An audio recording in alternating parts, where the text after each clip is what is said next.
The studio. That's PMQ's Live here on GB News, Britain's election channel.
Hello there, it's a Wednesday morning, it is the 15th of May, and this is Breakfast on GB News with Eamonn Holmes and Isabel Webster. Very good morning to you. Welcome on board. Leading the programme today, a knife crime crisis.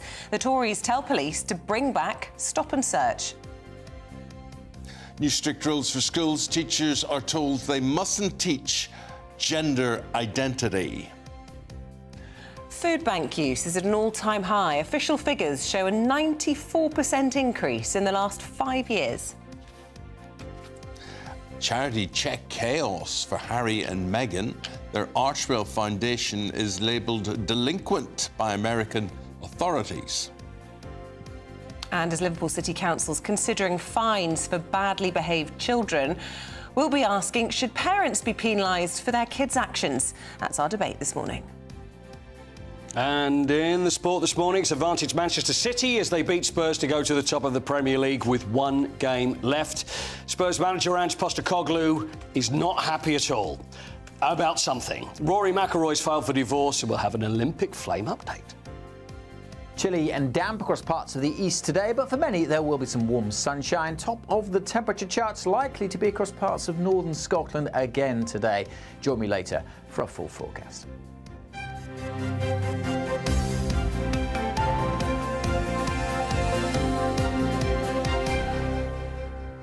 OK, well, the story we're starting with is knife crime, and it's rising each year since the pandemic, and the government has told police to increase their use of stop and search. I do laugh at this because I think, who would have told the police to stop and search? Where does the instruction come from in the first place? But anyway, the government have now decided it wasn't us, and you should have more of it around. Yes, well, this also comes as the Education Secretary, Gillian Keegan, calls for sex education to be banned for children under the age of 9. Well, joining us now, political correspondent Catherine Forster to put some meat on the bones here. Catherine, good morning. Yes, good morning, Eamonn and Isabel. I think what's going on here is in part an attempt to draw some dividing lines with the Labour Party ahead of the next election. So two big political stories making the headlines today. The first one, the policing minister, Chris Philp, has said that the police have the powers to use stop and search much more than that they do, and that they need to be using them. He's written a piece in the Telegraph saying that stop and search is a vital tool and it is not used nearly enough. Now, pardon me, about 10 years ago, Theresa May said that the government needed to reduce the use of stop and search following claims by campaigners that black people were disproportionately targeted, and the number of stop and searches dropped very significantly to a low about 5 years ago. Now, it has gone up slightly since then, but in places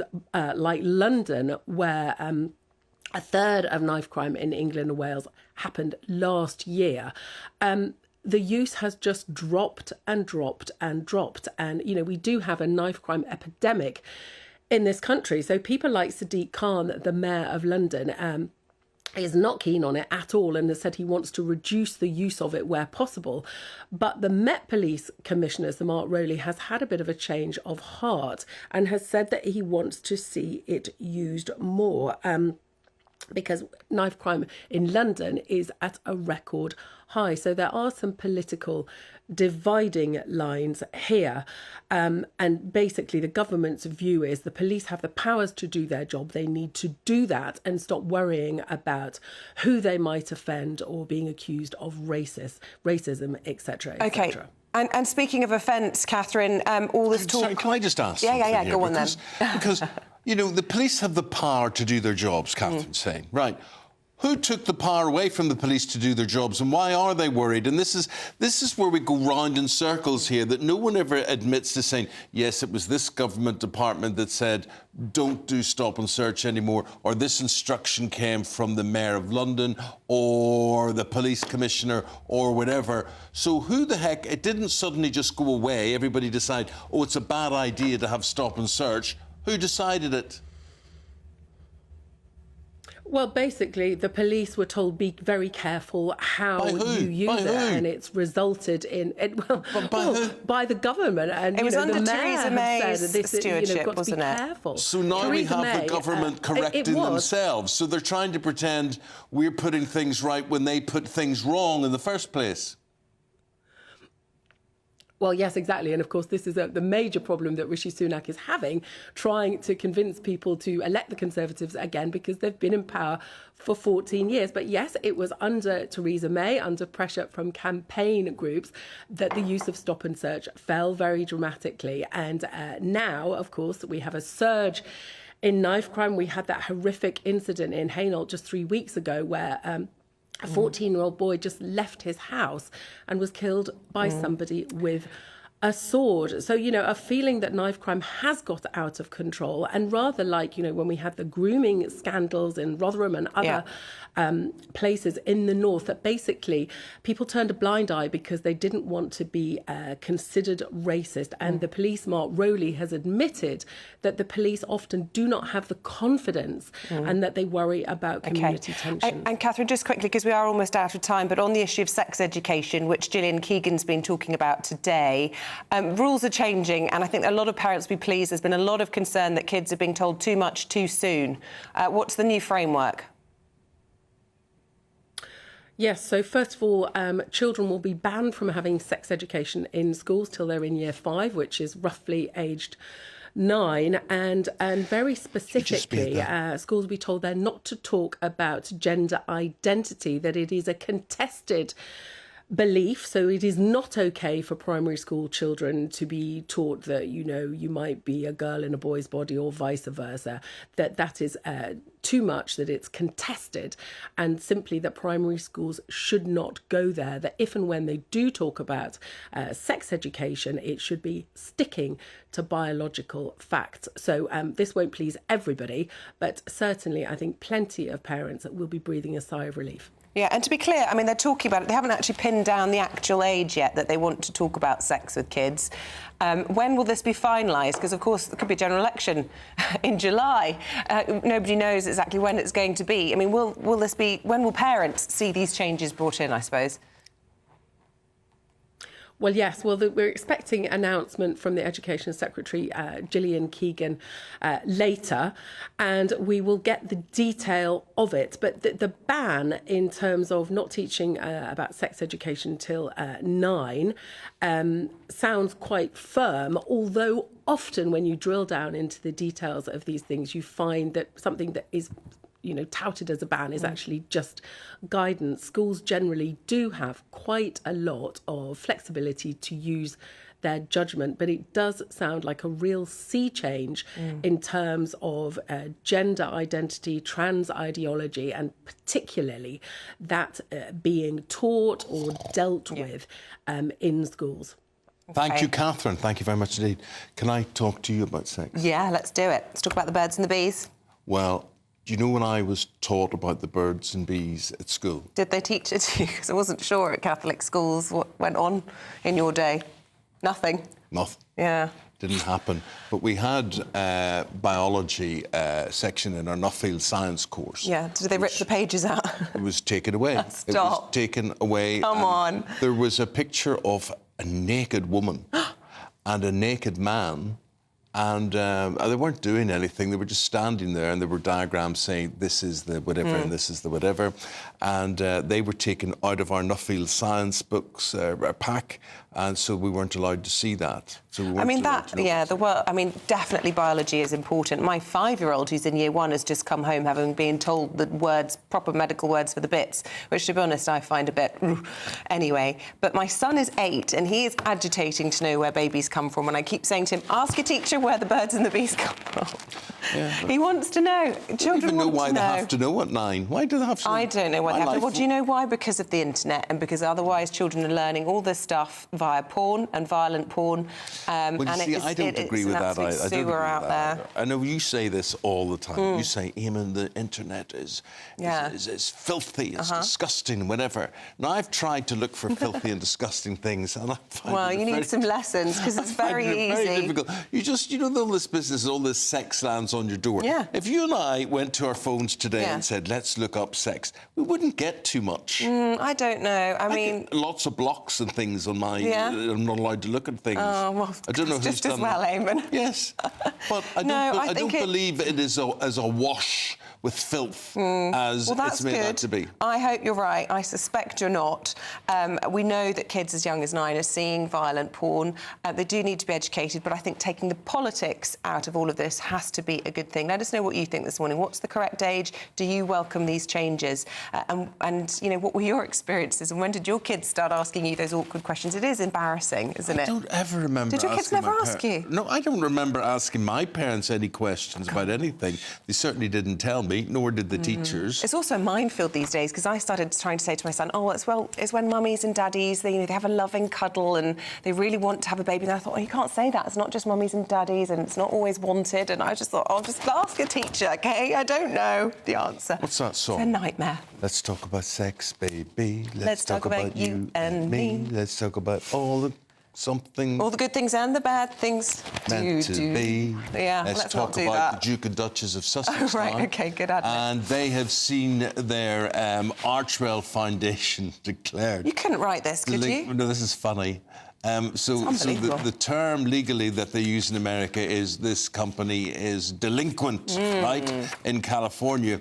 It was alleged that they failed to file the correct paperwork and pay the necessary fees.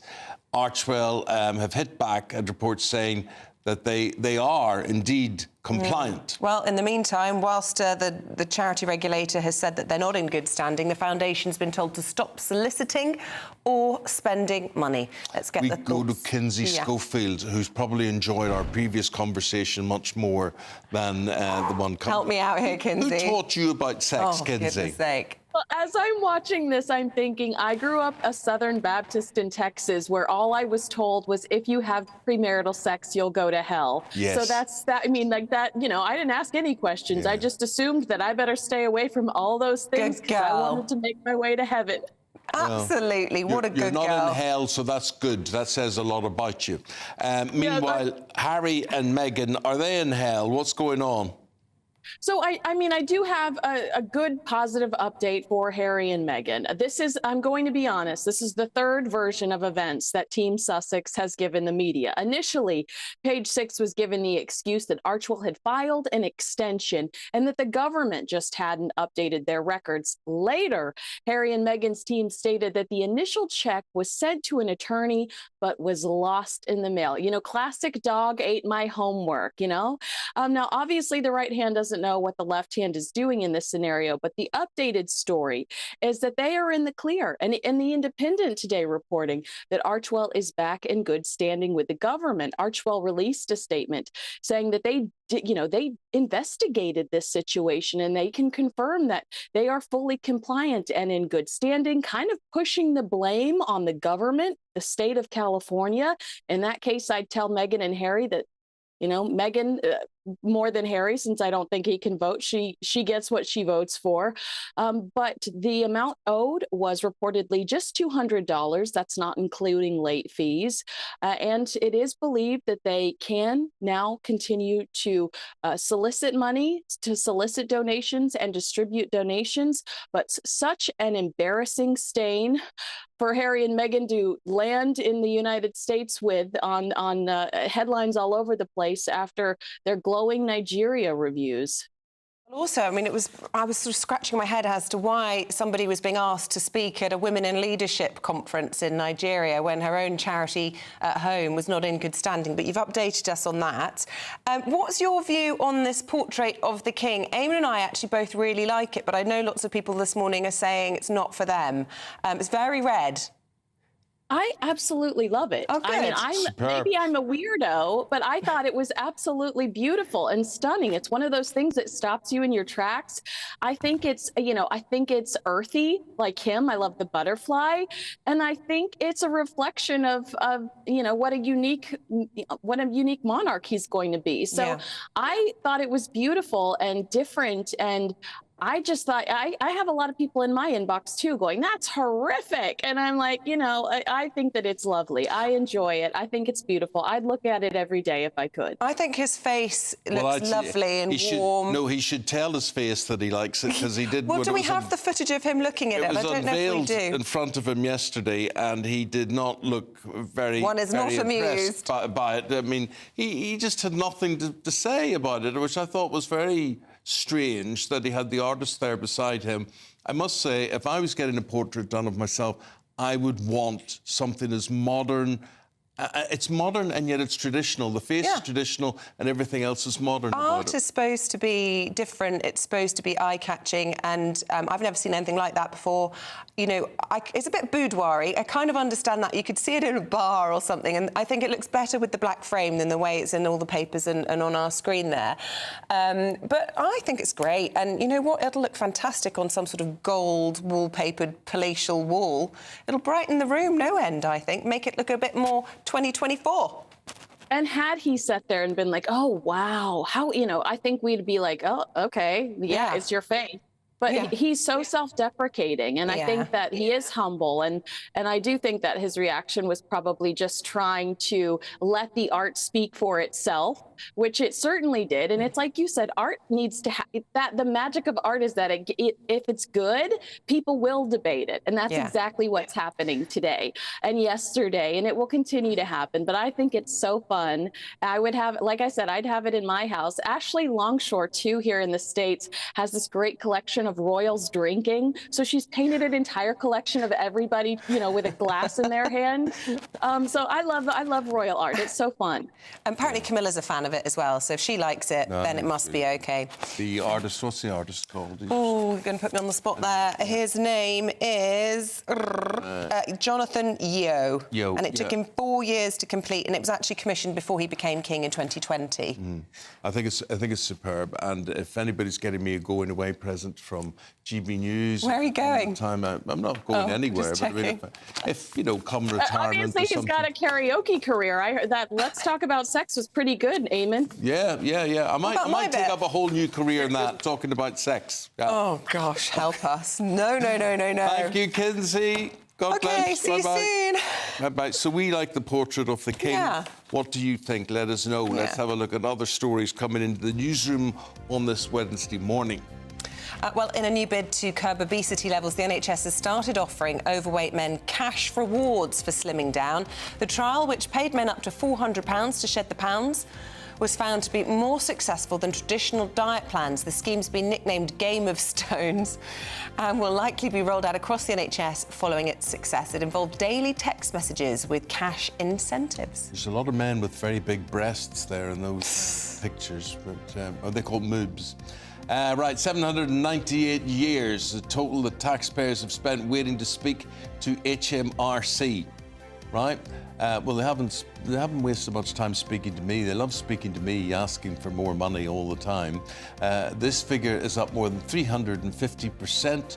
The National Audit Office warned that the Quality of customer service is now far below what it used to be, and phone lines in particular are not delivering for the public. And some baby news. Ant McPartlin has become a father to his newborn son, Wilder Patrick McPartlin. The Geordie star and his wife, Anne-Marie Corbett, announced the happy news on Tuesday with an Instagram post that showed off Ant's new tattoo tribute to his family. In a touching nod to his friendship with Declan Donnelly, the star has made Dec baby Wilder's godfather. Congratulations to them all.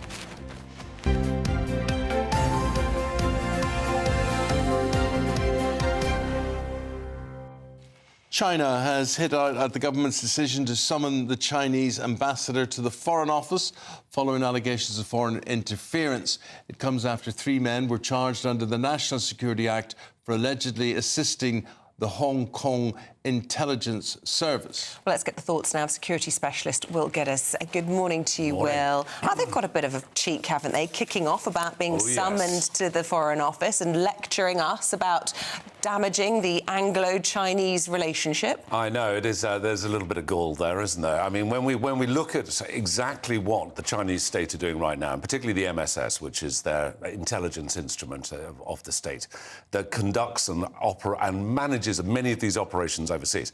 Even Ken McCallum, the head of MI5, came out with a statement saying that 20,000 Brits had been approached through social media websites like LinkedIn. And in the States themselves, they've got 2,000 cases currently running of Chinese espionage. And a lot of this, as is always the case with China, is economics espionage. It's about gathering secrets, proprietary intelligence and technology, which they can take home and utilise themselves. What is, without referring to these 3 men, what is the attraction? What do they do? How do they lure people to work for them? Because it seems to be, in these cases where the charges are made and in other sort of cases at this level, we're talking about people who are at a pretty medium sort of state. And as you say, it's economics we're talking about here. So who are they looking for? Well, they're looking, in terms of the actual assets or agents that are going to work on their behalf. They use all the traditional tradecraft methods. So it could include financial incentive. And again, as you say, a lot of these people are very sort of mid-level. They're not making probably an awful lot of money themselves out of their remuneration from their day-to-day jobs, but they're going to be positioned in key and critical locations where they can access databases, they can access technology, they can access information.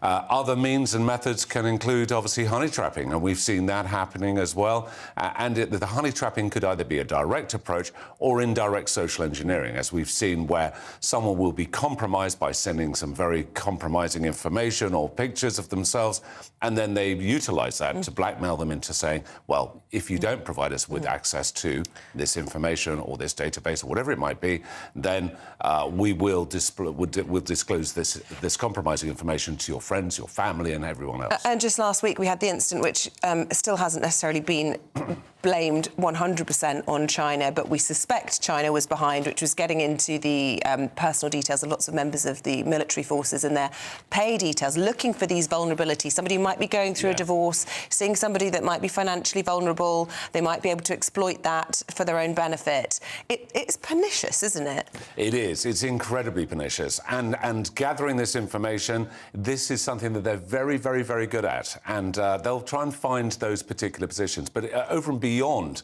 individuals that have access to information, they're also looking for those that are opposed to the Chinese state. They're trying to identify where these people are and, again, either put intimidation or fear onto those individuals in various shapes and forms. So what do we do about it, I suppose, is the big question, because whenever we speak to the government, especially in relation to these people who've been arrested under espionage charges or foreign interference, there's an ongoing case, we can't talk about it. They're very keen to distance themselves. They're almost terrified of harming this financial relationship. You only have to look to the Foreign Secretary, David Cameron, who's got all these deals going on privately with China, which he refuses to recuse himself from. You know, they're too much of a sort of golden handshake going on between the two nations for us to deal with it properly. Yeah, it's getting to that sort of point where it's almost an unbreakable bond.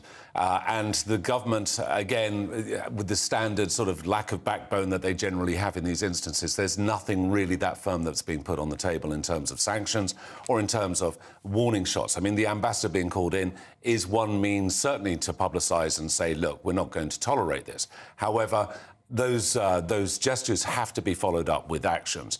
And one of the greatest concerns, I think, is the fact that the universities are most vulnerable. And we've heard certainly quite recently how the universities, which are sort of a growing bed of individuals that are coming up with innovative ideas, particularly things like AI, which is what the Chinese really want to get their hands on.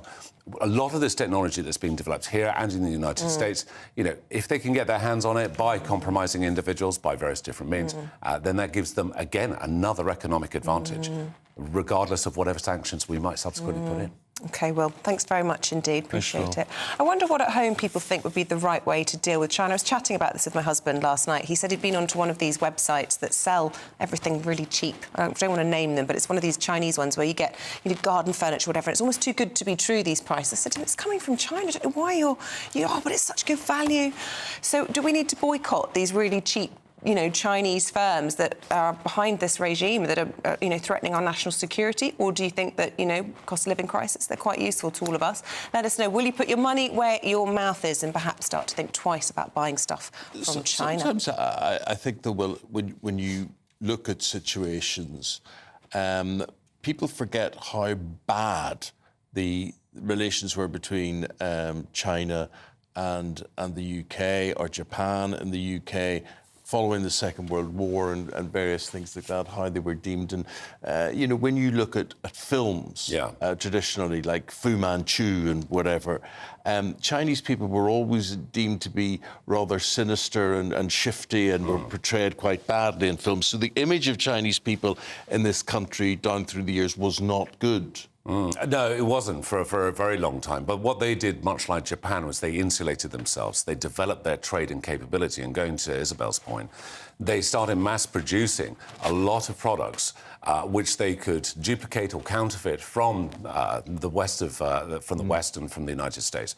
which they could then churn out at high volume but at very low cost, which gave them a huge competitive advantage. But in terms of intellectual property rights, companies that are operating out there producing luxury goods, for example, and I've been involved in companies that have done that, they've removed those manufacturing capabilities from China because of the lack of controls that they keep in place for those to being counterfeited. Right. So they've moved them into places like Eastern Europe, Turkey, for production there. Interesting. Right. Excellent, my friend. Thank you for your take and your analysis on all of that. I wonder, are we compromisable? Are we of interest to anybody in terms of spying? I doubt I am, but you never know. I do sometimes wonder. I am too, but I mean, I reckon you're worth spying on. You're worth more than me, for starters. We just sort of think, why am I not of some value? Why does... I'm sure you are. I'm sure you are. Make me a spy. Don't invite it in. Oh, I do. Me. I'm financially... vulnerable. Financially vulnerable, and I could do with... You could do with... You want to be a spy for China? A bit of a bung. No. On Stop that it. path or whatever. He is joking. I suppose. Right, and it is for knowledge like this and insight like this, we have been nominated for a Trick Award, a television radio industry club. We're good for nothing else, but for a bit of controversy, we are the best programme out there. Also, there's one of the people that work on the programme that's been nominated as best news presenter in the history of the world ever. So we could do with your help, and that individual could do with your help in particular. What you got to do is scan that little thing. And what is that, Isabel? It is a QR code, but if you're not into QR codes, you can go to our website, gbnews.com, or you can head straight to trick.org.uk, and that is how you can vote for us. And we're very grateful for anyone that takes the trouble to do so. Thank you. Vote early and vote often. Thank you very much indeed. Let's go to the weather and see what Alex Deacon has to offer. A brighter outlook with Box Solar, sponsors of weather on GB News. Good morning. Welcome along to your latest weather update from the Met Office here on GB News. Many places having a fine day today with sunny spells, and it'll feel pretty warm in that sunshine as well, but some parts, particularly across eastern England, remaining pretty drab. Rain and drizzle on and off across much of Yorkshire, Lincolnshire and into Norfolk as well. A few showers scattered about elsewhere, some getting to the west of the Pennines and maybe a few across the southwest of England. But many places here through Wales, Northern Ireland, much of Scotland will be dry. Notice quite murky conditions on the east coast of Scotland, however, returning here. That's going to suppress the temperatures. In the sunny spells further south, we could easily get up to 20, maybe 21 Celsius. That mist and low cloud will be around then through the evening and overnight across the eastern part of Scotland, tending to come and go and, as I say, suppress the temperatures. But generally a fine warm evening across the Highlands. It may cloud over a little bit through the central belts. Could be some patchy rain across southwest Scotland this evening. Most of Northern Ireland staying dry, but maybe again here clouding over a little bit. Pretty dull and damp across parts of eastern England through to the East Midlands. Much of the south having a fine evening, just a bit of a breeze picking up along the south coast, and so maybe 1 or 2 showers here. We'll continue to see some outbreaks of rain and keep the generally pretty drab conditions across the east coast of England, and that will last through the night and into Thursday morning. Temperature-wise, well, we may dip to single figures overnight, but most That warm feeling inside from Boxed Boilers, sponsors of weather on GB News. Oh, lots of you getting in touch about the King's portrait this morning. Lots of views. What are they saying, Eamonn? Well, Linda is good. I think she sums it up well for me. She says, I love the portrait. It's a fresh, modern take. And for all those deriding it, they do say beauty is in the eye of the beholder. This one from Paul Farrow made me laugh. The picture of the King. Is the background of the painting supposed to represent the world on fire? Which kind of sums up things sometimes, doesn't it? Libby Wilkes, the painting's doing what it should do. We're talking about it and giving opinions. Just don't hang it on a red wall. Yeah, Barry says it reminds him of the scene in Star Wars where Harrison Ford gets encased in sort of metal or copper or whatever. It's Olivia's asking, why is the King lying in a bowl of raspberry jelly? I mean, they're not very regal comments, are they? Which I suppose is supposed to engender these feelings of awe for the King when you see it. But let us know what you think, love it or loathe it. We're fans, we like it. I think it's awesome. Yeah, me too. Still plenty of time to win our biggest cash prize of the year so far, £20,000. Imagine having that in your bank account. That would be fabulous. But you've got to be in the draw for a chance to win it. Here's how. Don't miss your chance to win our biggest cash prize so far. A totally terrific £20,000 in tax-free cash to make your summer spectacular. You could use that cash to splash out on a holiday, make the garden glam, buy a new car, or just save it for a rainy day. Whatever you'd spend £20,000 on, make sure you don't miss the chance to make it yours. For another chance to win £20,000 in tax-free cash, text WIN to 63232. Text costs £2 plus 1 standard network rate message. Or post your name and number to GB05 PO Box 8690 Derby DE1 9TT. UK only. Entrance must be 18 or over. Lines close at 5 p.m. on the 31st of May. Full terms and privacy notice at gbnews.com/win. Please check the closing time if listening or watching on demand. Good luck. Good luck, indeed. Still to come, we've got Paul Coit. Big match for him last night. He's a Spurs supporter. Yeah, he hasn't had much sleep. God love him. You know, he was there. Arsenal winning that, not Arsenal, Man City winning that one 2-0 last night. And Paul's going to be talking about that right after this. We're proud to be GB News, the People's Channel. And as you know, we always love to hear your views. Now, there's a new way of getting in touch with us at gbnews.com/yoursay. By commenting, you can be part of a live conversation and join our GB News community. You can even talk to me, Bev Turner, or any of the members of the GB News family. Join me, Neil Oliver, every Sunday night at 6 p.m. on GB News. And if an hour is not nearly enough for you, go to gbnews.com for special extended episodes online every Friday at 9 p.m, where we can truly get into the nitty-gritty of what's going on. GB News, Britain's news channel. Monday to Thursday nights on GB News with Dubes & Co from 6, followed by Farage at 7. At 8, Sir Jacob Rees-Mogg addresses the state of the nation. And at 9, join Patrick Christie's Tonight, followed by Headliners at 11. Only on GB News, Britain's news channel. Join me, Camilla Tominey, every Sunday at 9:30 when I'll be interviewing the key players in British politics and taking them to task. This report basically says that he's not fit to stand trial. With an upcoming election looming over Westminster, now is the time for clear, honest answers. I agree. And that's precisely what I'll get. Is he indecisive? Incompetent? That's the Camilla Tominey Show at 9:30 every Sunday on GB News, the People's Channel, Britain's election channel. 2024, a battleground year. The year the nation decides. As the parties gear up their campaigns for the next general election. Who will be left standing when the British people make one of the biggest decisions of their lives? Who will rise? And who will fall? Let's find out together. For every moment, the highs, the lows, the twists and turns. We'll be with you for every step of this journey. In 2024, GB News is Britain's election channel.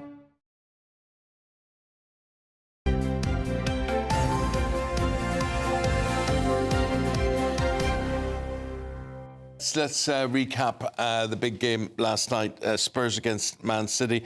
It didn't go your way, but then you could argue that it did go your way. Yeah, it's a tricky one. And this is the whole thing that Spurs fans, that there were some that would prefer to lose against Manchester City, so Arsenal then wouldn't win the title. And I've got to tell you, it was a strange atmosphere there yesterday. Well, I watched up until half-time, 0-0 at half-time, and quite Spurs a dull game, and Spurs were OK up until then. What was interesting, and I spoke to a lot of different fans last night, and each one of them said, so what do you think?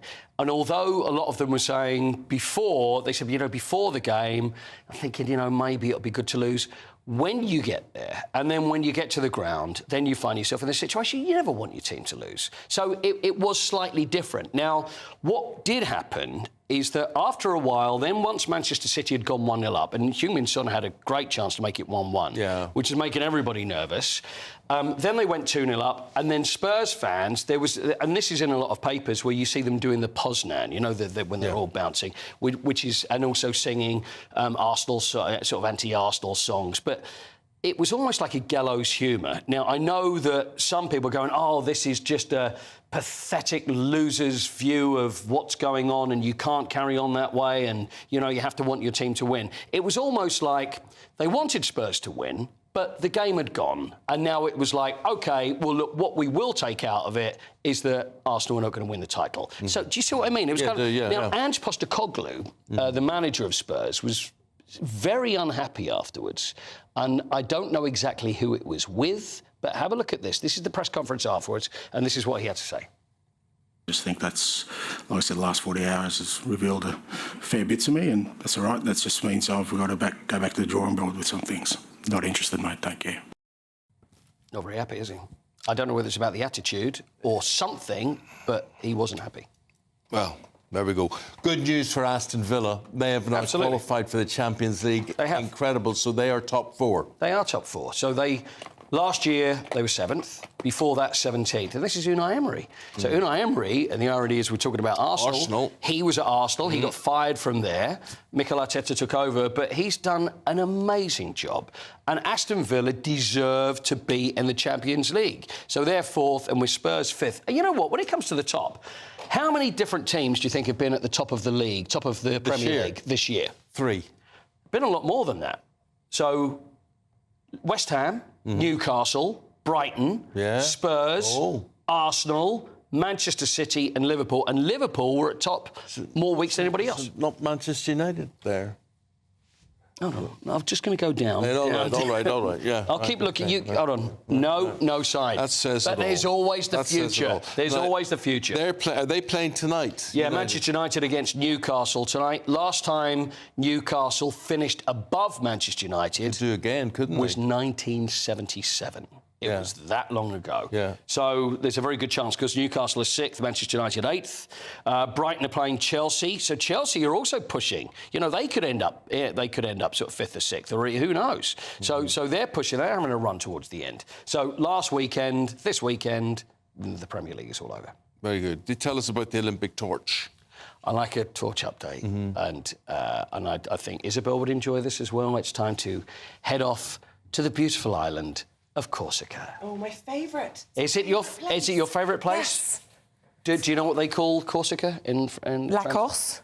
It's beautiful. They call it the beautiful island. Is what they call it. I think have we got something of the flame? I think we can see the flame, and the flame there that's gone over the water. Look at that. Isn't that beautiful? Arrived in Corsica, obviously next to Sardinia, which is Italian, but Corsica is the French island. Ajaccio, the capital, passing through the sites frequented by Napoleon before he came emperor. Well, that's nice. It was that should Ronald have McDonald you then, coming like, from there tomorrow, live. I think that would be nice because there are over... It's like 10, 11,000 people. I'm sure I can get myself... Is that a man or is that a woman? Stop it. It's like the moob police. They look like they're having a wee along the side of the road there. What are they doing? Man, I think. What are they urinating at the side of the road? What? I did, just looked a bit... Look at him there, resplendent, holding up his Olympic torch. But they don't get very long. So I think they walk a couple of steps and then it's over to the next one, over to the next one. OK. So there we are. It was nice. It was almost like the holiday programme with Cliff Mitchell. Indeed. What about the holiday programme when I did it? I did it for 6 years. Of course. Yes. Of course you did. Yeah. I was only looking at the... I was thinking the original holiday programme, but then, obviously... They upgraded. They upgraded, thank you, as well. They upgraded to you. That was in the fine years. Those were the days. That was Did you go off, though? Did they... What do you mean, in the did studio? they go off? Well, you travelled the world. It was the holiday programme, 7 o'clock, BBC One on a Monday night. Because it used to be a Sunday evening, didn't it? That was, and then when they upgraded to a Monday night, when it was so much better... Des Lynam did it. Yes. And then Des, as is Des's way, used to say things like, I'm fed up doing this, give it to the Irish boy. And he would pass the Olympic flame to you. Yep. And Eamonn, what was the average audience on a Monday night? 11.5 million. 11.5 million, unreal. Yeah. So did you sort of, like, enjoy a holiday when you were there? Would you go... So how long were you at each place for? It was always Oh, work. come on, you've told me that's not strictly true. No, I've told you You did it is get to true. stay in lovely hotels. I've never had a suntan working on the holiday programme or sunburn or anything like that. And would there be my producer's now bored with this. He wants to go to the newspaper. Oh, I'm not. So holiday, would you have holiday makers all around you watching you do that? Because it always seems like you're walking alongside the pool and people are just relaxing because everybody's saving homes. You had people who organised plate smashing. There was a lot of traditional dances and plate smashing. Very nice. That sounds like hard work. So if I don't ever want to see another traditional dance or plate smashing or anything like that. OK. It is. All right. Keep quiet. We're going to be back with the papers after this. Okay.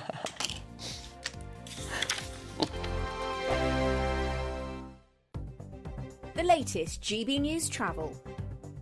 Good morning, I'm Russell Holding. Now, buses continue to replace trains between Kilmarnock and Stranraer after a fire near the railway in March. There's a half-hourly shuttle train service operating between Ayr and Prestwick Town. On the A1M in North Yorkshire, there's a lane closed northbound for emergency pothole repairs between junctions 51 and 52 from Leeming Bar to Catterick. In London, the A10 is closed in both directions along Stamford Hill for an investigation. It's been closed since around 8 o'clock last night. A number of buses are having to divert as a result. On the M25 in Surrey, there's no fuel clockwise at the Clackett Lane services between junctions 5 and 6 from the M26 to Godstone. It's because of a technical problem. On the M26 in Kent, there are westbound queues towards the M25 because of roadworks. And in Somerset, there's a report of an accident on the A38 at North Petherton. That's the latest. You can stay up to date throughout the day by visiting our website, gbnews.com. GB News is the home of free speech. We were created to champion it, and we deliver it day in, day out. Free speech allows us all to explore and debate openly the issues most important to us, our families, and of course, the British people. Having challenging conversations to enlighten each other. Which is why we hear all sides of the argument. We are the People's Channel. We will always stand by the freedom to express yourself. On TV, radio and online. This is GB News, Britain's news channel. I'm Christopher Hope. And I'm Gloria Di Piero, bringing you PMQ's live here on GB News. Whenever Parliament is in session on a Wednesday at midday, we'll bring you live coverage of Prime Minister's questions. We'll be asking our viewers and listeners to submit the questions that they would like to put to the Prime Minister, and we'll put that to our panel of top politicians in our Westminster studio. That's PMQ's live here on GB News, Britain's election channel.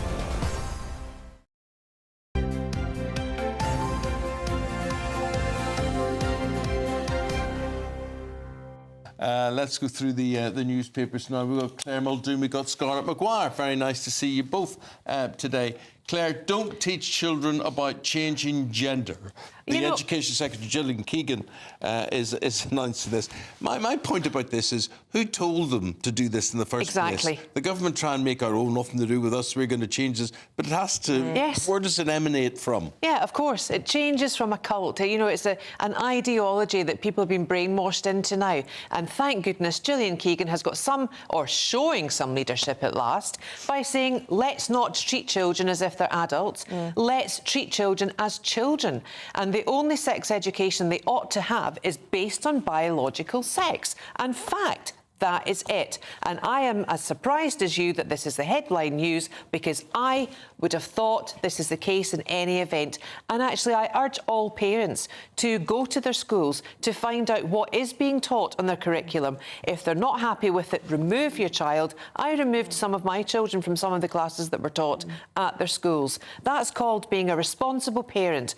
Let's get common sense driven into schools and the curriculum, and away with the ideological cabal. I was contacted by a friend a couple of weeks ago, a really, really good close friend of mine, messaging me going, what do I do? My son is 8, same age as my son, and we've just been told by the school that they're celebrating LGBTQ+1 month. It's not going to be just a lesson every day, and it involves everything from the spectrum of 79 plus genders. He's 8. That's not, I mean, take them out. Well, I said to her that it's a really hot topic. If you are entitled to ask the school to see what you're being taught, and they're not allowed to be aggressive or difficult with you about it. But the government are saying 13 is the correct age to start talking about gender identity, and do you know why that is? Conversations around domestic violence, violent porn, but actual sex education, the mechanics, the biology from age 9. What do you think about it all, Scott? Well, I think I remember when I had my daughter. So my son was 6.5, 7, and so he must have been in year 2. And so the teacher did procreation. Because actually, like my son, lots and lots of his friends had younger siblings. It was done beautifully. I mean, I took my daughter in as the baby to show, and I think this isn't the ghastly bit of procreation, but it was sort of where babies come from, and it was lovely pictures. Yeah, but hang on. But so they were 6. It was perfectly reasonable. But where babies come from, my children know that a baby comes from mummy's tummy, but do they know how it gets into mummy's tummy? And that is what my son is badgering me about all the time. He's 8. So Mummy, what are you saying to him? I say, ask your teacher about the birds and the bees. I tangle myself up in knots. I think you should actually refer your son to your husband, because I think that's the key as well. My husband cannot talk about it at all. Well, literally cannot. But I think if they're interested, I mean, if they want to know things, I think you have to. And they do want to know. But he's never going to go and tell everyone. There are children at 6 and 8 who are being taught about the vulva. I'm not even sure where the vulva is or what the vulva is. Oh, please don't turn that into an Instagram meme. But I didn't say it was... See, I didn't say it was you. And then you've just admitted to it. I didn't say anything about... Hang on, let's just clarify that. No. My daughter's just come home, she's 6, talking about what a vagina is and a vulva. Right, we can understand the vagina bit, but why does she need to know about the vulva? Why does she need to know about that detail? Well, because it's biology. Eamonn, the point is that actually... That children are asking questions and they want to know Children have always asked questions. No, I know. Questions don't have to be given answers. They have to remove their innocence from them by telling them graphically. So what would you say, though? What do you say? You say nothing. I'm not talking about graphic. I mean, I was... what I felt was that this young teacher was actually... bringing into the class something really nice and really lovely, even though she was told, because this was way back in the 80s, she was told that what she was doing was wrong and illegal. I totally think it's lovely to talk about the baby bit, but I just don't know how you express to children about how the baby gets there under the age of 9. Obviously. It's consensual love. Because they're all babies come from love. From age 9, you know. They don't come... And you actually have to think about the teachers as well, and let's save them from horrible lessons that they have to give. Because they can't be comfortable doing it too. But I mean, the other thing that we have... Sorry, we've got to go, Scarlett. We'll come back to you. Let us know at home what you think. Everybody has thoughts and opinions on this. The Minister for Crime, Policing and Fire is always a good man to talk to. Chris, good morning to you. Now, Chris, don't look too serious here. I'm just saying, when you think of your age, you're a different generation than me, different generation than Isabel. We're sort of all stacked in a row here. Do you remember sex education at school, and did anybody teach you about the vulva? I thought a vulva was a car. I thought it was an estate car. Yeah, you know what? I have pretty much no recollection of being taught any of that. I did end up going to a boys' grammar school, so maybe that had something to do with it, maybe. Well, it hasn't held you two back too much, has it? I'm sure. But we're asking you this because sex education, the guidelines are going to change. This will be welcome news to a lot of parents. Can you just explain to us exactly when these changes will come in and why it's taken so long for the government to wake up to this? Because it's been on your watch, hasn't it, that a lot of political ideology has been forced down the throats of many state schools, and schools have been afraid, and indeed parents have been afraid to question anything. So when will the changes come in, and why is it taking you so long to make these changes?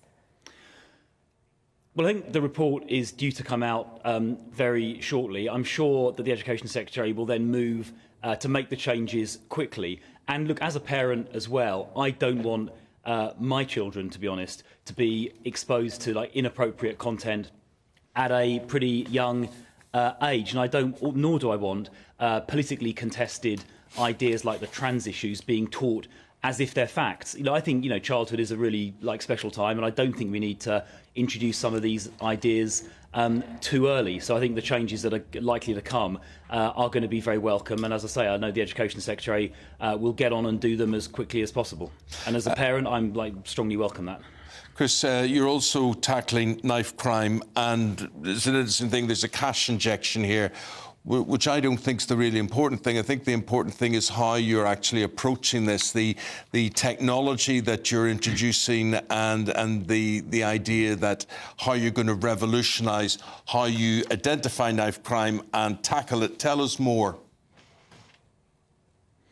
Well, we're investing in a lot more technology. Today's funding is only a very small part of that. And the kind of technology that can make an enormous difference includes things like knife scanning technology. I was seeing a demonstration just yesterday in the Home Office of a handheld scanning device being developed by an American company, which could be ready to deploy on the streets experimentally this year, that would enable officers to, at a distance, scan people as they're walking down a street to see if they are carrying a knife. That could have an enormous impact on public safety. We're also investing in rolling out live facial recognition and retrospective facial recognition. This is where, for example, we've been trying it in Croydon, actually, which is the borough that I represent in Parliament, setting up cameras in Croydon Town Centre.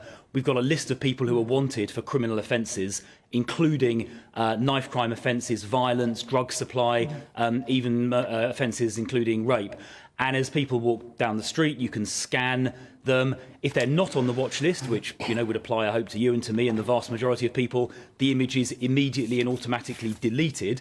But if they are on the watch list, if they are wanted for a criminal offence, then it's the officer operating the camera is alerted, they get pulled over. In Croydon, in the last 3 or 4 months alone, over 100 people have been arrested who would not otherwise have been caught, including for knife-related offences. So this sort of technology, knife scanning, live facial recognition, has the potential to completely transform the way that we can keep the public safe and catch a lot more criminals. And that's why we're investing very heavily in it. And I'm personally really pushing it and making sure that police are adopting it. Are you? Because I feel as though that sounds like you're describing a little bit of a sort of Big Brother situation where people's faces are going to be scanned and bodies are going to be scanned from afar. I mean, that just personally makes me feel quite uncomfortable. Wouldn't it be more sensible to bring back talk about knife amnesties or a sensible conversation about not letting underage kids onto social media where the vast majority of these swords and other weapons are being purchased?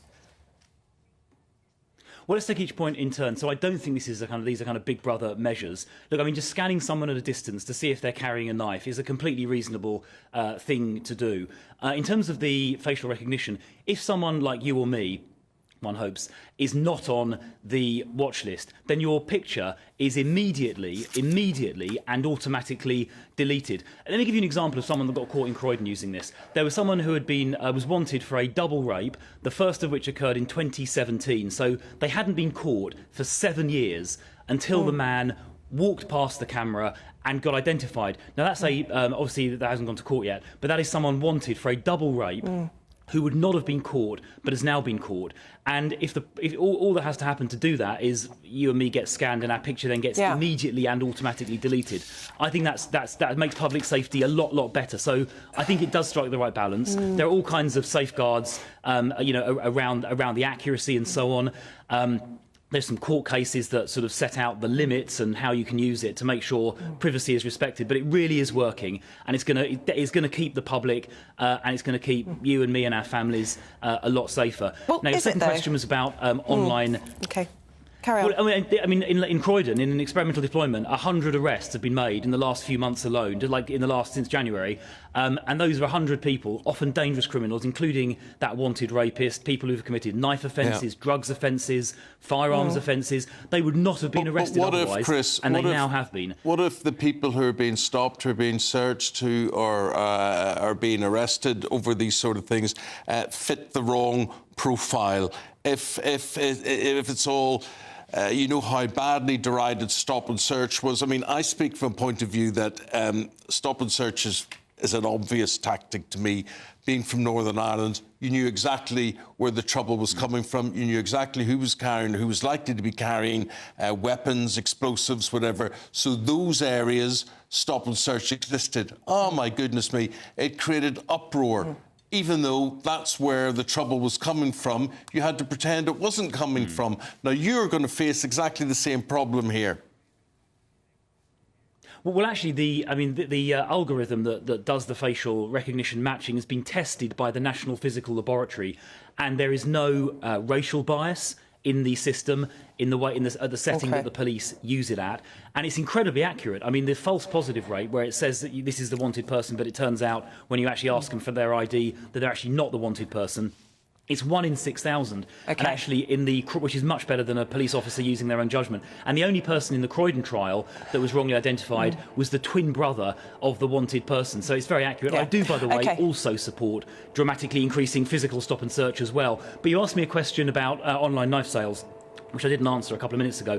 So the Online Safety Act is going to be coming fully into force shortly, and that will essentially require social media companies like Facebook and so on can't rely on them to take steps to prevent. Well, no, they'll be legally required now for the first time to not sell knives, for example, to under 18s. You're right, we can't rely on them. That's why we've legislated. And if they break those rules, they can be fined 10%. They're just going to build that into their business models. It's peanuts to them. They can afford these fines. I really do think it would just be safer to ban phones for under 16s. Just really quickly, though, when you're trying to paint a picture of a party of law and order, it staggers and is beyond belief to me that you're releasing violent criminals out onto the street ahead of the end of their sentences, because our prisons are full up. It's all well and good if all of this technology works and you've got nowhere to send them.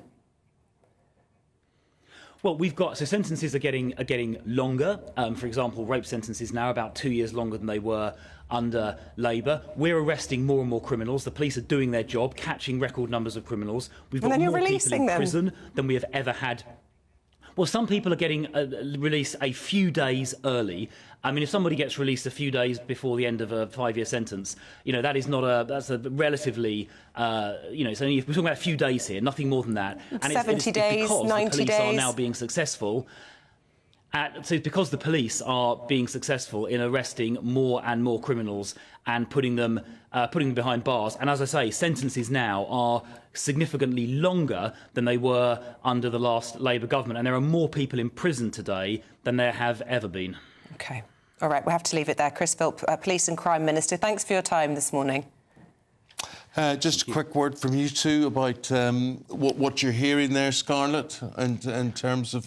my worries are with Isabel. Is I just everything seems to be we're going into a Big Brother state, and I find it really frightening that wherever, I mean, it's so now I know if I'm in Croydon, people are going to look at me all the time, and it's going to get everywhere. I think it's frightening. A quick one in 20 seconds from you. For me, it's the storage of the data, the deleted data of the facial recognition as well. There's this whole thing called horizon planning. It's incredibly difficult to find out who's funding it, where's it going to be stored, how long it'll be stored, and who's paying for it. And how you can trust them to delete Exactly. it. Can you trust the authorities in all this? Let us know what you think at home. Quite a lot of controversial policies being discussed in that interview. Really interesting to hear from you this morning. gbnews.com/your say. We'll have more from Scarlett and Claire just after 7:30.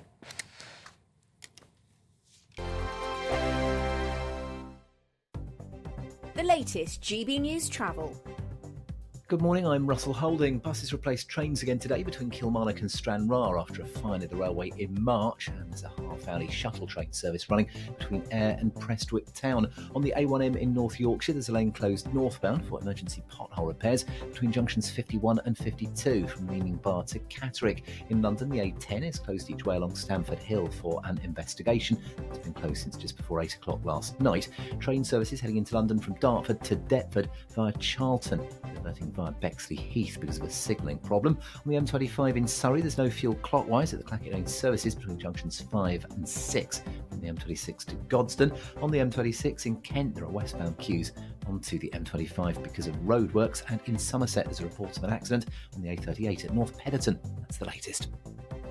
You can stay up to date throughout the day by visiting our website gbnews.com. Don't miss your chance to win our biggest cash prize so far. A totally terrific £20,000 in tax-free cash to make your summer spectacular. You could use that cash to splash out on a holiday, make the garden glam, buy a new car, or just save it for a rainy day. Whatever you'd spend £20,000 on, make sure you don't miss the chance to make it yours. For another chance to win £20,000 in tax-free cash, text PRIZE to 63232. Text costs £2 plus one standard network rate message. Or post your name and number to GB05 PO Box 8690 Derby DE1 9TT. UK only. Entrance must be 18 or over. Lines close at 5 p.m. on the 31st of May. Full terms and privacy notice at gbnews.com/win. Please check the closing time if listening or watching on demand. Good luck.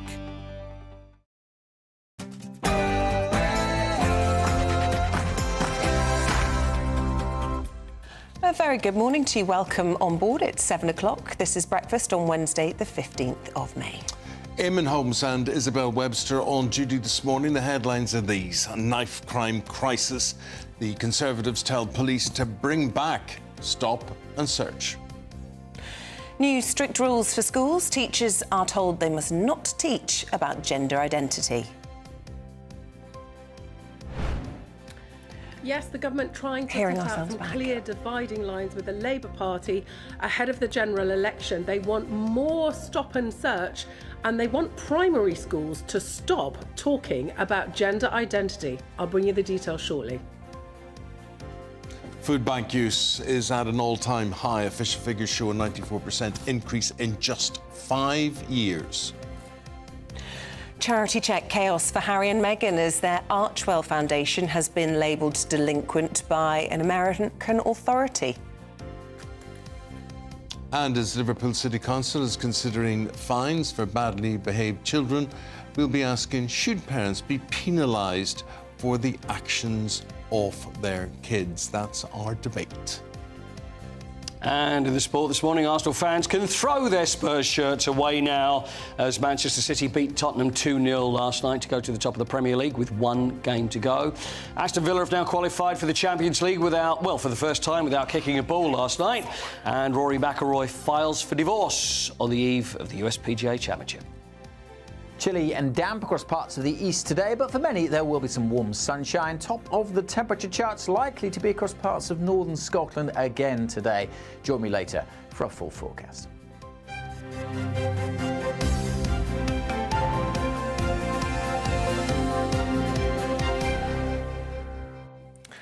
Knife crime is rising every year since the pandemic. The government has told police to increase the use of stop and search, despite possible backlashes from campaign groups. Well, this comes as the Education Secretary, Gillian Keegan, is calling for sex education to be banned for children under 9 and for gender identity to be taken out of the curriculum.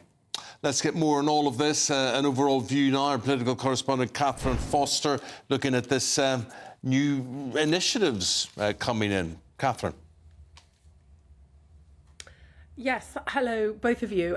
Interesting, wasn't it, listening to what Policing Minister Chris Philp had to say just a few minutes ago, talking about the way they plan to use technology to potentially use as scanners that could tell if you're walking down the street carrying a knife, facial recognition, etc. And they do need to do something because knife crime is close to a record high, and it is at a record high in the capital. And so Chris Philp is calling for a big increase in stop and search. Now, this is something that under Theresa May about 10 years ago, when she was Home Secretary, fell very dramatically because campaign groups said that black people were being disproportionately targeted. So the number of stop and searches basically fell to a quarter of what they'd been in about 2010, 2011 to what they are now. And correspondingly, we've seen this huge surge in knife crime.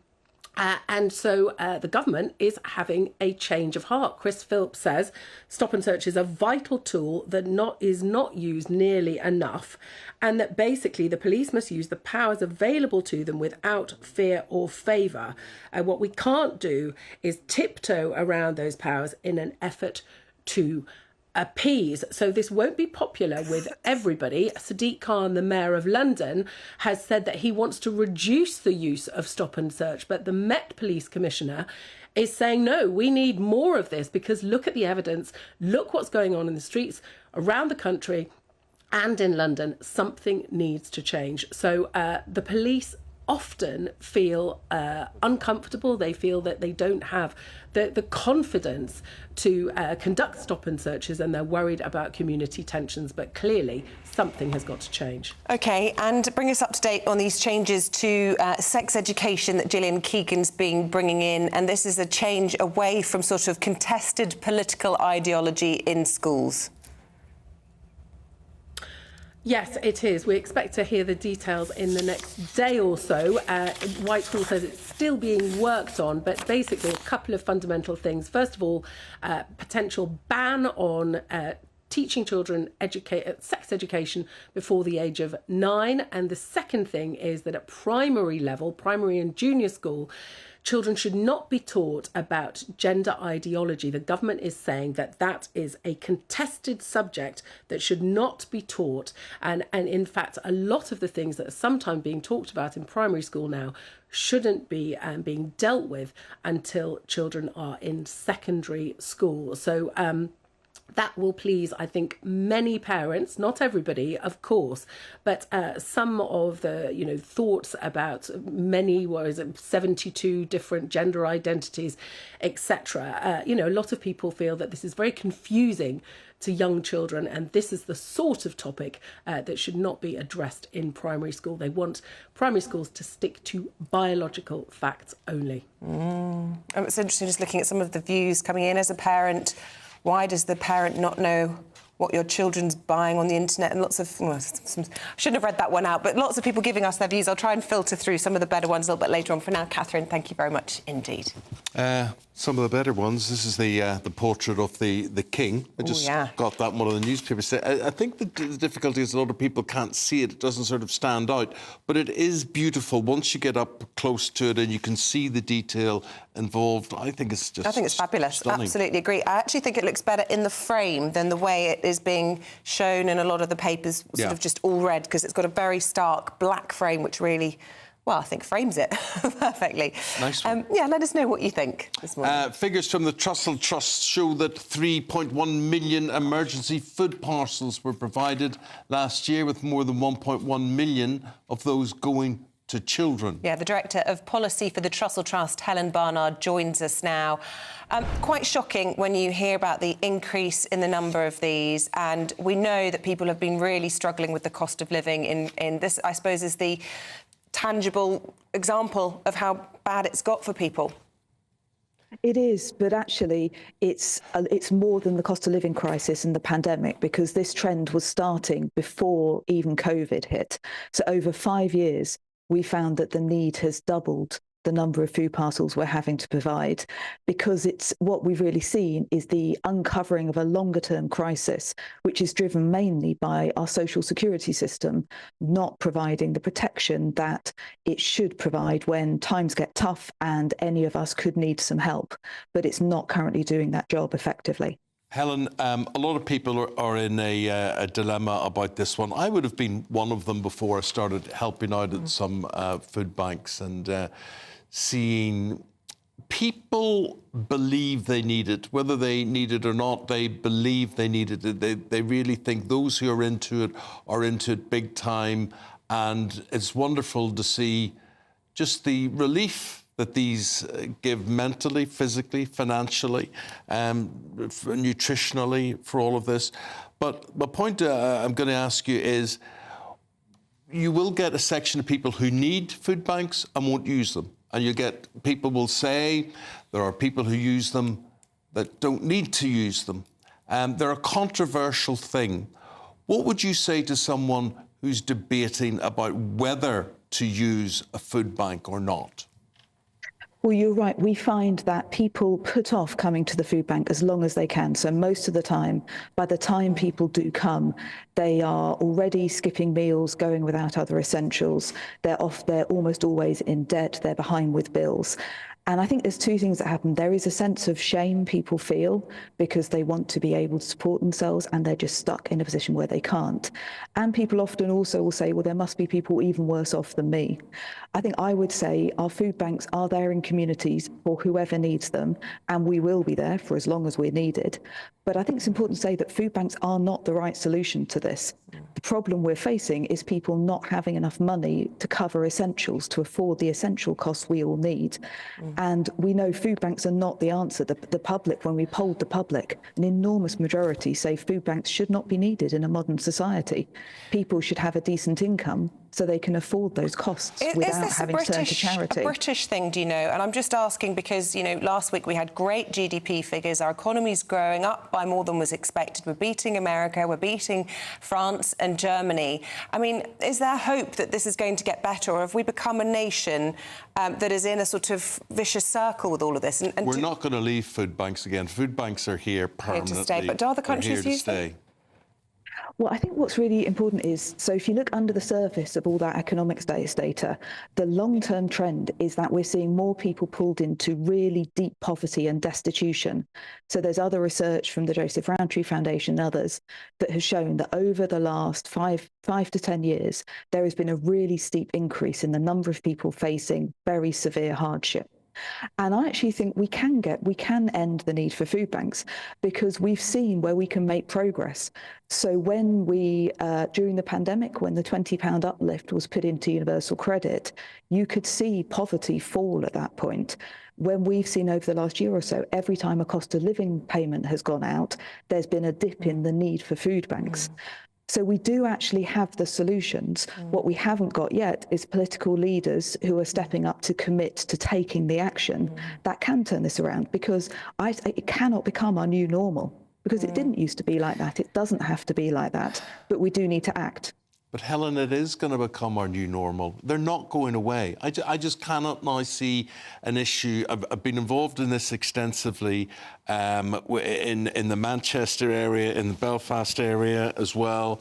And believe me, this poverty is much more endemic than a lot of us would like to make out it is. And I cannot see people who use food banks now, people who've got jobs, incidentally. We're not talking about people who haven't got jobs, we're talking about people who work hard and whatever. I just cannot see how folk can afford to go back to life without food banks. I mean, the thing that really gives me hope is that because we understand what's driving people to the doors of food banks, we actually know what needs to change. So as you said, we see people who are in work, but normally they're in insecure jobs. So they're doing shift work. They don't know week to week what money they're going to have coming in. They're not able to get a steady income. Now that can change if we put in better workers' rights for people at the bottom of the labour market. We see people who are at the food bank because they can't keep up with the rent, or because they've had to move lots of times because they're in the private rented sector. We can fix that by building more social housing. We see disabled people who are having to take months and months to get access to the benefits that will help them with their extra costs. We can speed that up. We can get people access to the help they need. All of this is fixable. What it needs is the political will to go out there and fix it. Helen Bernard, you're a very interesting person to talk to.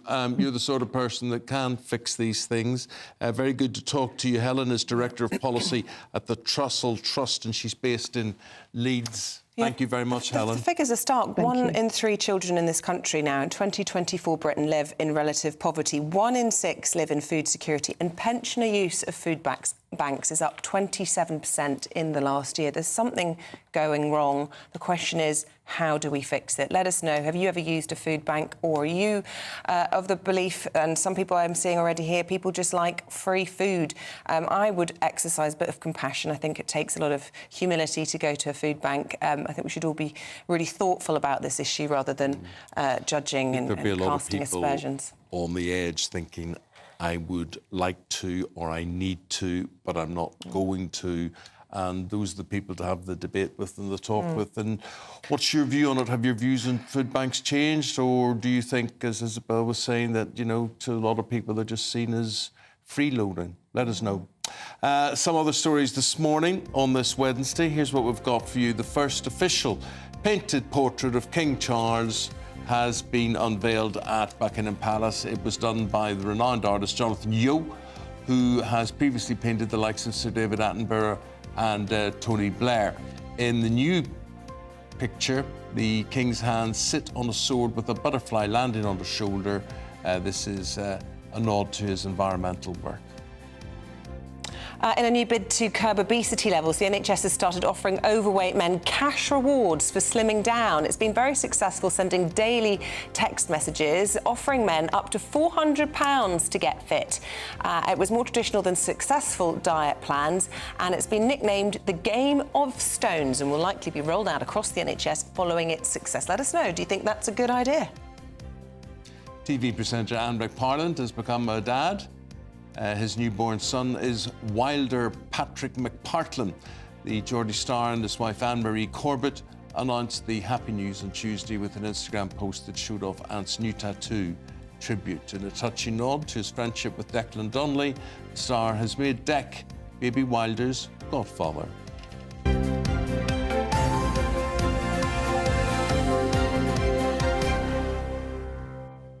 And congratulations to them. We'll love a bit of baby news. Let us know what you think about some of those stories. I think they're quite interesting. Why is it particularly that men seem to be targeted by this approach of offering cash to lose weight? What is it about men versus women that means... But it's fascinating to me that it's only men. And also, if we're talking about people being offered freebies and, you know, going to food banks, how do we feel as taxpayers about the NHS offering our cash to men to help them lose weight? But if it works, it saves us money in the long run. Let us know what you think about that. Let us know what you think about the King's portrait as well. It's obviously some accountant sitting somewhere and says, look, to get somebody on a health and fitness plan with the NHS costs us, say, £1,000. But we can do this by just bribing them for 400 quid. And that's, to me, what this is about. But is that the right way? Should there not be more education? 100%. Like, what is wrong with our psyche? And is no one else alive to the fact that, on the one hand, we are being sold by the food lobby poison day in, day out, and now we're being sold by the pharma lobby injections to help us lose weight. And at the same time, the health service, which is designed to treat our illnesses, is offering us cash to stop us from using their service. The whole world's gone crazy, and I just sometimes think, what's going on? Surely at some point we have to take some personal accountability for our own behaviours and stop asking someone else to pay us to change our ways or inject us or whatever else it is. That's the thing. We don't take personal responsibility. But what's gone wrong? Everybody nobody else's fault but our own, but ourselves. You know, any moobs I carry about. I think that's the fourth time you've mentioned moobs this morning. 7:16. You're into your moobs this morning. What were you going to say? Any moobs that you carry, please continue. Are my own responsibility. Oh, I agree. They've got there, they weren't placed there by someone else. I should do more exercise. I know I should. Well, I don't have moobs anymore. I have a moob. I have one. a mono boob. My two moobs have become one moob. Well, you know, whatever floats your boat. I'll show you. No, please don't. OK. Here's Alex Deacon. Let's have a look at the weather while you're looking at that. She can... No, Okay. No, stop it. A brighter outlook with Box Solar, sponsors of weather on GB News. Good morning. Welcome along to your latest weather update from the Met Office here on GB News. Many places having a fine day today with sunny spells, and it'll feel pretty warm in that sunshine as well, but some parts, particularly across eastern England, remaining pretty drab. Rain and drizzle on and off across much of Yorkshire, Lincolnshire and into Norfolk as well. A few showers scattered about elsewhere, some getting to the west of the Pennines and maybe a few across the southwest of England, but many places here through Wales, Northern Ireland, much of Scotland will be dry. Notice quite murky conditions on the east coast of Scotland, however, returning here. That's going to suppress the temperatures. In the sunny spells further south, we could easily get up to 20, maybe 21 Celsius. That mist and low cloud will be around then through the evening and overnight across the eastern part of Scotland, tending to come and go and, as I say, suppress the temperatures, but generally a fine warm evening across the Highlands. It may cloud over a little bit through the central belts. Could be some patchy rain across southwest Scotland this evening. Most of Northern Ireland staying dry, but maybe again here clouding over a little bit. Pretty dull and damp across parts of eastern England through to the East Midlands. Much of the south having a fine evening. Just a bit of a breeze picking up along the south coast, and as I say, maybe one or two showers here. We'll continue to see some outbreaks of rain and keep the generally pretty drab conditions across the east coast of England, and that will last through the night and into Thursday morning. Temperature-wise, well, we may dip to single figures overnight, but most towns and cities staying in double digits. On to the details for tomorrow. Again, a fairly grey start across much of northern England. Rain at times here. More of it, though, to the west of the Pennines, and we'll see a bit more of that rain just heading into parts of Northern Ireland, southwest Scotland through the day.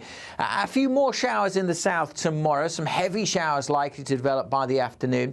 Plenty of sunshine away from those showers. And again, a good-looking day in western Scotland where temperatures likely to get over 20 Celsius. Goodbye. That warm feeling inside from Boxed Boilers, sponsors of weather on GB News. I don't know. Someone's just told me that Tom Cruise is pictured in the Mail looking a bit mooby. I beg to differ. If you think that's a moob, that is a toned torso from Mr. Cruise there. That is not what most of us would consider. This guy's 63 61, years. 61. Yeah. He's older than 61. That's not right. His weekly workouts include fencing, hiking, and he joined Alejandro Gonzalez in Yararritu on an island where he was photographed topless there. Well, I wish I was as mooby as him. That's very good. Yeah, not too bad, not too bad. Right, I haven't seen him, just to clarify. I haven't indulged. So you say. I bet you say to all your friends you have seen me. I bet you have. I'm trying to think if I've ever seen you in a state of undress. I don't think I have. Yeah, that's a thing. Yeah. I don't think I would like to go on holiday with people that I know. You know, like, I mean, seeing you and your bits all out around the swimming pool. Steady on, amen. I'm just saying. I'm going to a wedding next month with a group of my friends in Portugal. We'll all be in our swimwear and that doesn't make it. I'm saying if I was part of that group, I don't think I would feel comfortable with that. Well, you could wear, what... I was going to say kimono. What do people wear? A male equivalent. Of a male equivalent. Whatever that is.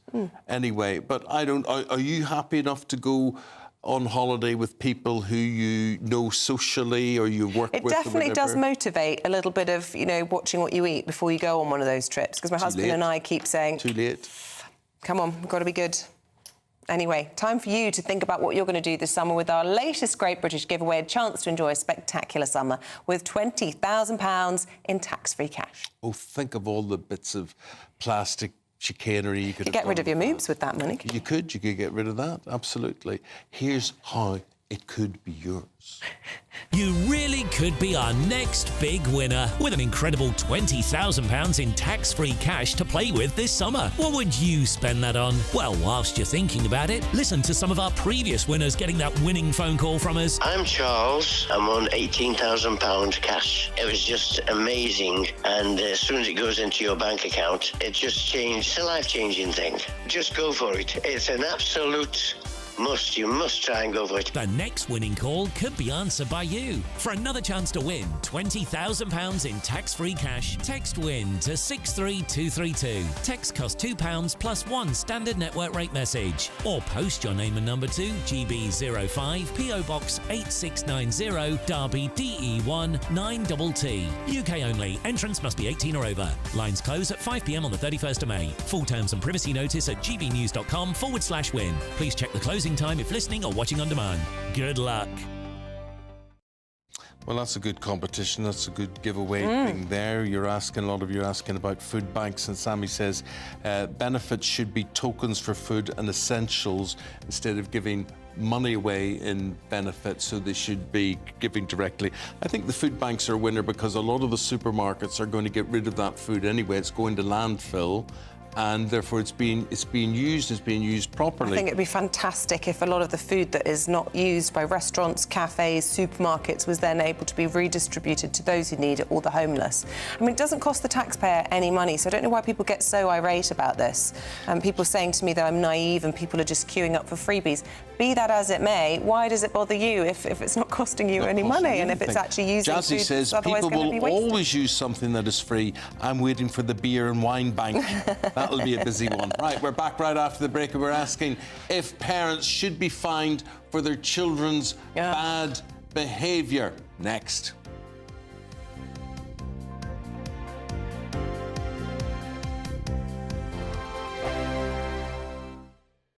We're GB News, and we come from a proud tradition of British journalism. That's why I'm so excited to be here. It's something so new. The first news channel to be launched in Britain in over 30 years. Launched to represent the views of the British people. To go where other broadcasters refuse to go. How did you find out about the story in the first place? Launched with one aim. To be the fearless champion of Britain. It's an absolutely fantastic atmosphere here. This is GB News. The People's Channel. GB News, Britain's news channel. We're proud to be GB News, the People's Channel. And as you know, we always love to hear your views. Now, there's a new way of getting in touch with us at gbnews.com/yoursay. By commenting, you can be part of a live conversation and join our GB News community. You can even talk to me, Bev Turner, or any of the members of the GB News family. Are the newspapers getting you down? My wife didn't divorce me that month. Struggling to separate the wheat from the chaff? I know that it's a bit of a circus at the best of times. Well, don't worry. Headliners has got you covered. We'll take the burden of reading the day's news, and if we get depressed, who cares? It's an occupational hazard, frankly. That's Headliners on GB News from 11 p.m. till midnight, and the following morning, 5 till 6 a.m. on GB News, the comedy channel. Nah, just kidding. Britain's news channel. In the GB Newsroom, we bring you the news as it happens. With our team of dedicated journalists across the UK, GB News brings you accurate reporting of the day's topical agenda.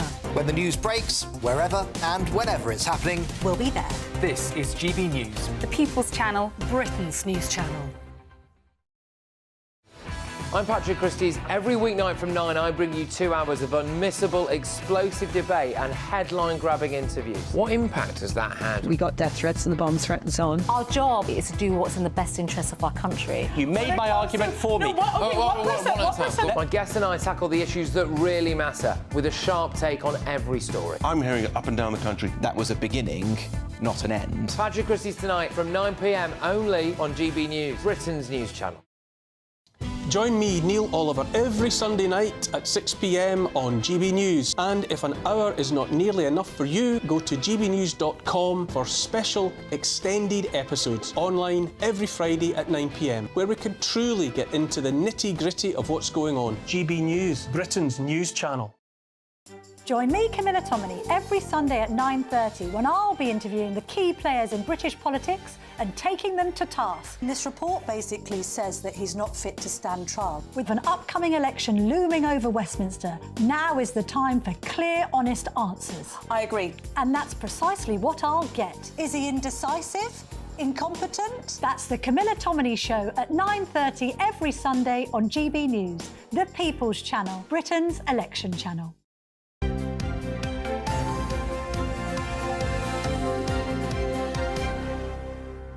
Now, Liverpool City Council is facing a bit of controversy after revealing it could resort to fining children as young as 10 for antisocial behaviour. Well, they're parents, I suppose. You can't fine a 10-year-old. 10-year-olds don't have any money. Of course you can. You know, like all these people say, oh, it's only a child, it's only 9, didn't know what he was doing, whatever it is. They do know what they're doing, and they should be made to face the consequences. Many people are arguing if you do things like that, you unfairly target children, and instead it's the parents... Oh, right, so it is the children that they're fining. Forgive me. What? I was wrong. They are actually saying fining children as young as 10. How do they do that? But people are saying don't do that and fine their parents instead, OK? Right, well, let's talk to parenting journalist Annette Keller. She agrees parents should face the blame, but mental health advocate Ivana Poku thinks fining children could help them learn their lessons. So you basically both share each of our views. Well, Ivana, tell me about this business of how you think kids learn the lesson, because in today's world, children are made to be immune from any consequences that they do. So I actually like this, that there is a consequence to if they do something wrong. Tell us what you think about this. I believe that there are many more factors that impact their behavior. It's not just the parents. So that's my main... That's why I don't think the fining is the solution, because it's not just the parents, it's not just the kids. There are so many more, like friends, school, online world, and all this impacts the behavior. So I think the solution is in better education for parents and support in how to raise their kids. Annette, I mean, who decides what determines bad behaviour? If it's a child who's kicking a football against a wall because they've got nobody to play with and there aren't any local sporting resources, or their football ground's been destroyed for whatever reason, we hear about this on this programme all the time, but it's annoying grumpy old bones next door. You know, who decides whether or not that's antisocial behaviour? And why should a 10-year-old be fined? Where are they going to get money for? You're suggesting giving debts to children? It's crazy. Yes, well, grumpy old bones next door generally does not like having their windows smashed. And I'm sure a lot of other people don't like bad things happening to them. I personally have had teens in London who have said horrible things to me on the bus. I've had teens say horrible things to my 3-year-old. So is that okay? It's scary for people. Now, we have to remember there's been 193,000 antisocial crimes reported in London alone in the last year. And I personally think it's not good enough. Now, if you look at somebody like Mayor Giuliani in New York, what did he do? His 2 words: zero tolerance. You throw gum on the floor, zero tolerance. And he cleans Manhattan up. And I think somebody needs to do the same in London. What was said to you on the bus? Oh, they said, you're wearing too much makeup. So you think they should be fined for saying that? Yeah, well, they started saying, oh, look at you, you look horrible, you look disgusting. They were getting up in my face. That was threatening to me. Oh, they've just said too much makeup, fine. And then with my son, they said, oh, why is he singing? He's being too loud. They started swearing at him when he was 3. I mean, to me, that's crazy. OK. Yeah. What do you think, Ivana? I believe that the way many parents raise their kids these days is not all right, because they can get away with a murder, basically. And I hear lots of even parenting experts saying that they don't give their kids consequences, they hug them when they do something wrong. And I'm not saying you should shout or smack your kids, but they should know there are consequences to their actions. So, you know, it's not black and white. Do children have it too easy nowadays? Do they have... Is the forgiveness card played too often? Well, I mean, if we're looking at a behaviour in children's and parents, I also think, you know, if a child was naughty at school, say they, I don't know, did something really bad, stole the teacher's wallet, I'm not sure, kicked somebody in the head, would the parent then say, oh, come and have a little cuddle, you've been a little bit naughty, let's just have a chat about this? No, you'd want them to resolve it. You know, a responsible parent wouldn't want to see their child doing that. To be fair, you're describing illegal things, stealing and assault, but what we're talking about here is antisocial behaviour. And I still come back to the point: who decides what, you know, activity from a child is necessarily antisocial? Clearly, there are things that they shouldn't be doing, like perhaps smoking if they're underage in a public place, or playing loud music, or drinking, whatever. But you know, are we really wanting to live in a sort of police state where children who are already unable to go anywhere and be children are increasingly sort of penalised for being kids? I personally think it's okay, because I think a lot of people in London, and I know people that walk around feeling scared in their city, and even just like you're saying, the calling of the names. Why should children be calling people names all the time? I don't think it's right, and I do think it should be cleaned up. And if we can't hold the parents responsible, they've got to try something. OK. Well, what should the consequence be, folks? Let us know. Annette, Ivana, thank you both very much indeed for your thoughts this morning. Get in touch with us, everybody else, as to, are we too soft on kids? Should there be penalties or should there not?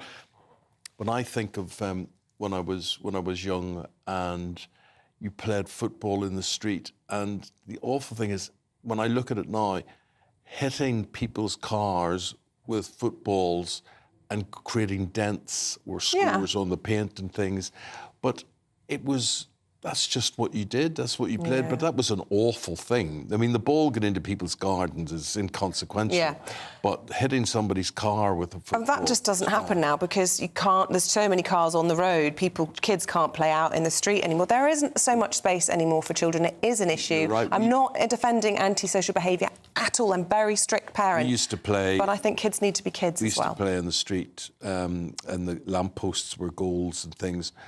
And there might have been one car that may have got in the way every now and again. Now, there's no way. There's 3 cars now to it's every a shame. house. And you can't do that. Thrash them, that's what I say, says Phil Reynolds. I knew you'd all bring back corporal punishment. Some of you must have grandchildren. What do you think about all of this? You know, would you like to see your grandchildren being given strict discipline in that kind of way? I don't know. Let us know what you think this morning. Sport next with Paul Coit. It was Spurs against Man City last night. That was the big game. Nice night for Aston Villa as well. As a result, we'll tell you all right after this. The latest GB News travel. Good morning, I'm Russell Holding. On the A1M in North Yorkshire, there's a lane closed on the northbound entry slip road at junction 53 from the A66 at Scotch Corner, where a car's overturned. It's slow as a result. On the M18 in South Yorkshire, there are 2 lanes closed southbound, but overnight roadworks have overrun between junction 5 north of Doncaster and junction 4 at Westmoor, causing delays. Train services are suspended between West Kirby and Birkenhead North because of a power failure. In London, the A10 is closed in both directions along Stamford Hill for an investigation. Train services heading west from Dartford into London Bridge through Charlton are diverting via Bexley Heath because of a signalling problem. And on the M25 in Surrey, there's no fuel clockwise at the Clackett Lane services between junctions 5 and 6 from the M26 to Godstone because of a technical problem. And that's the latest. You can stay up to date throughout the day by visiting our website, gbnews.com. In the GB newsroom, we bring you the news as it happens. With our team of dedicated journalists across the UK, GB News brings you accurate reporting of the day's topical agenda. When the news breaks, wherever and whenever it's happening, we'll be there. This is GB News, the People's Channel, Britain's news channel. If you want your news to be straight talking, this is a nightmare for the Conservatives again. Down to earth. It's not just Nottingham where this is happening, is it? And most importantly, honest. Hard-working, middle-class taxpayers, they'll get their book thrown at them. Then catch me, Martin Daubney, Monday to Friday, 3 till 6 p.m. on GB News, Britain's news channel. We're proud to be GB News, the People's Channel. And as you know, we always love to hear your views. Now, there's a new way of getting in touch with us at gbnews.com/your say. By commenting, you can be part of a live conversation and join our GB News community. You can even talk to me, Bev Turner, or any of the members of the GB News family. Good afternoon, Britain. Good afternoon, Britain. Weekdays from midday, we bring you the most compelling stories from across the United Kingdom. And why it matters to you. From your doorstep to our inbox. That's right, we want to hear from you. Good afternoon, Britain. Only on GB News, the People's Channel, Britain's news channel. I'm Gloria Di Piero. This is GB News, Britain's election channel. Join me, Camilla Tominey, every Sunday at 9:30 when I'll be interviewing the key players in British politics and taking them to task. And this report basically says that he's not fit to stand trial. With an upcoming election looming over Westminster, now is the time for clear, honest answers. I agree. And that's precisely what I'll get. Is he indecisive? Incompetent? That's the Camilla Tominey Show at 9:30 every Sunday on GB News, the People's Channel, Britain's election channel.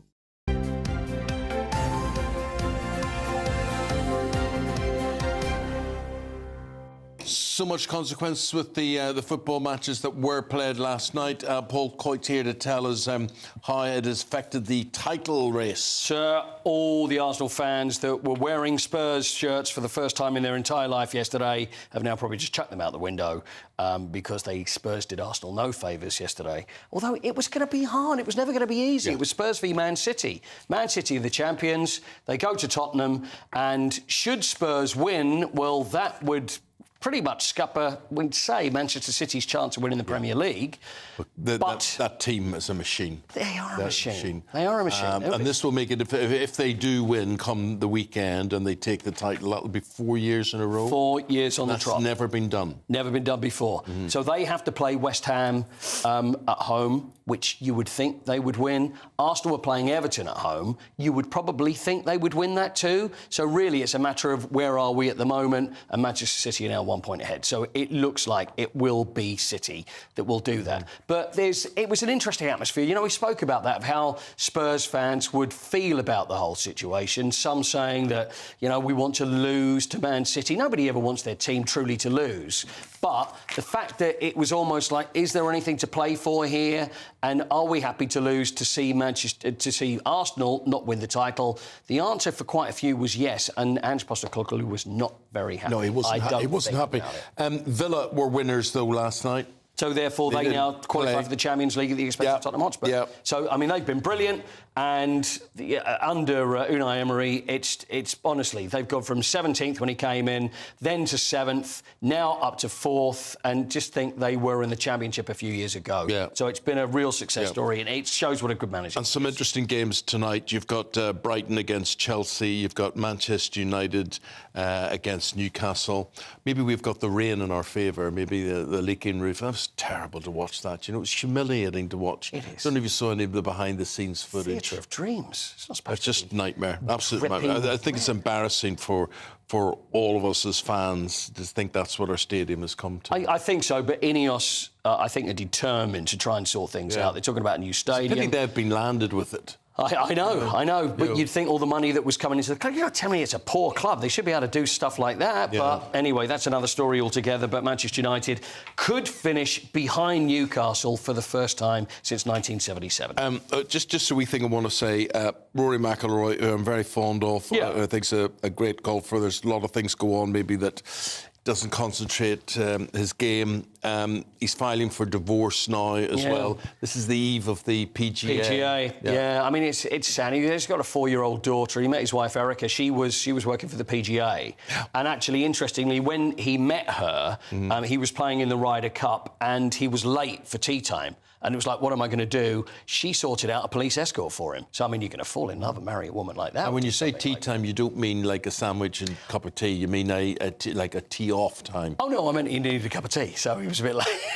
he was a bit hungry that day. So she got a police escort to the cafe, and he married her. And then he married her. No. Of course he did. Okay. But anyway, bless him, hasn't worked out well. Good luck to them. Good luck to them. But do you want to do some birthdays? Let's do some I'll birthdays come in for the birthdays. Oh, hi, Isabel. Hi there. Welcome to the party. This is the bit I can contribute to. Know nothing about a sport, but do birthdays. What star sign would you be if you? Well, I'm Libra, but my personality type's more Virgo. No, I'm not talking about you. I'm talking about if it was your birthday today. Oh, you would be a Leo, a Taurus. A Taurus. Be a Taurus? I'm terrible at that. I wouldn't have a clue. I only know because it's my husband's birthday yesterday, and I know he's a bit of a Taurus. He's the bull. Is he the bull? Taurus the bull. The bull. Right.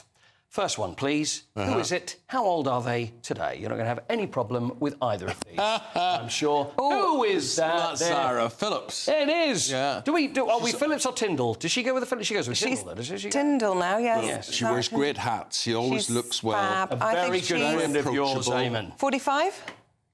Well, Eamonn, you probably sent her a birthday card, didn't you? Because she'd be pretty upset if nothing arrived. That's an interesting age, Isabel. Yeah. She's a smidge older than William and Harry, and I'm the same age as William. Yeah. I'm 41, so I'm going 45, but it could be 46. But then she did have a baby quite recently, so maybe it's 43. younger. 43. 43? Yeah, maybe I'm going to downgrade. I'm really sorry. What are you going for, then? You've said 44. every age. 44. 43 is... Oh, I'm so sorry I said 45. We go again, one more? Yeah. One more. One of my favourite sportsmen of all time. Let's see him, please. There he is. Andy Murray, 38. 39. 38. Honestly, listen 37. to you. Oh, my... Where did that come from? He's a man old before his time, it has to be said. 37, 38, 39. 37 is my final offer. 37 is your final offer. I would take him... I would say he's 40-something. No, he's not. I know he's not. Oh. Let me just explain, right? Because he's a man with a mature lot of children. outlook and a lot of worry and things like that. But let's say 38. 38. The answer is 33. 37. Way, I got there in the end. Both of you. Well done, 1-1. Have you got a decider? Well, you know, maybe I'll have a decider later. Okay, but I thought perfect. the two, but... Don't put a picture of me up, because you put a picture of me up and say, how old is he? And something, you know, people will say 48 and things. 36, and you know, it's unfair to people. I think so. I'm just covering up this because whilst you were doing the actual sport, I was quickly rifling through the papers, and we're about to do the papers now, which is why. But I'm just doing a quiz back to you two. Guess how much to the British economy Taylor Swift's Eras tour is predicted to bring? Just guess. See, all that's rubbish. This is Swiftonomics. Just guess. To the British economy, how much? Well, how long is the tour? Oh, I don't know. Let me quickly Google. 1.2 million fans are going to watch our UK, which begin in Edinburgh on June the 7th. It doesn't say how long the tour is. Right, OK. But, you know, just a significant... What's it worth to the economy? 100 million. Oh, OK. Billion. Yeah. No. $1 billion! $1 billion? Can you believe that? Apparently that's the same as was estimated to be spent on the economy due to the coronation of the King last year. So... She's bringing I don't believe it. Don't believe it anyway. So it's just paper talk. So just $1 billion. A trillion. Right, go away. Thank you. Well done. That was very entertaining. Yeah, I know, but I felt a bit dismissed. No, in Britain. We're going through the newspapers next. We're doing that with Scarlett Maguire and Claire Muldoon. So please join us.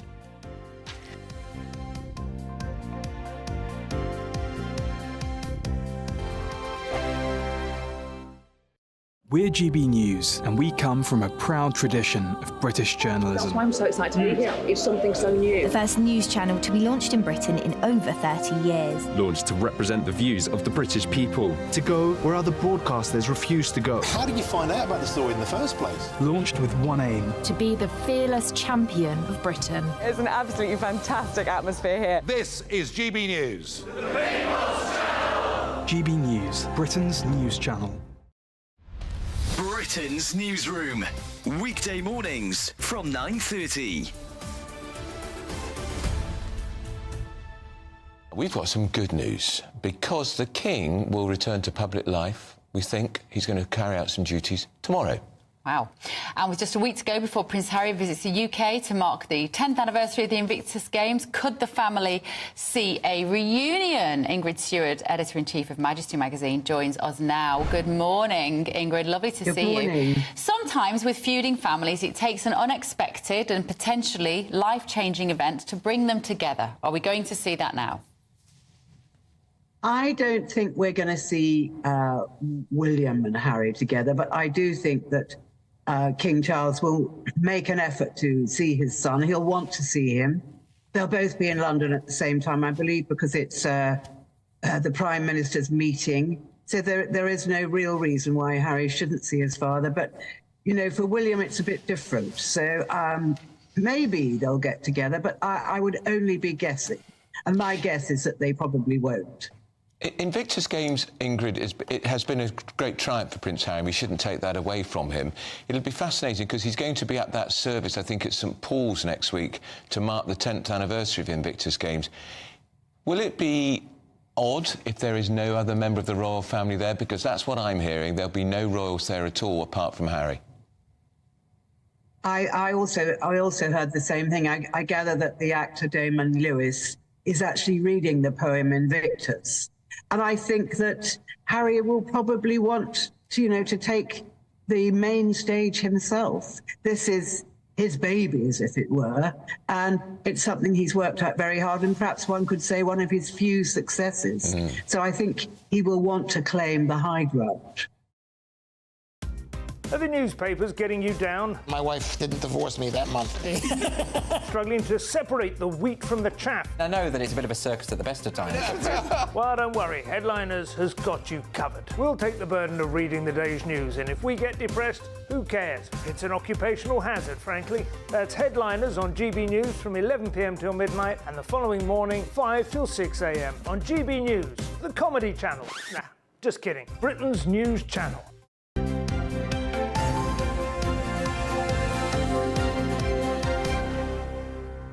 Anyway, the NHS very heavily pressed as regards its funding and how that money is spent. Scarlett, what is the way, the latest way the NHS has thought of spending money? Well, what they're doing is they're offering men, fat men, up to £400 to lose weight.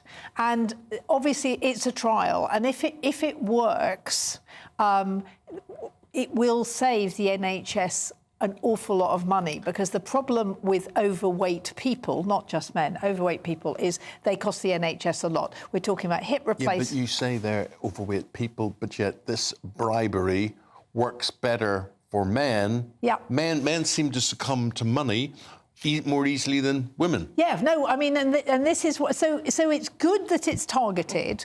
They're trying to make sure that it works.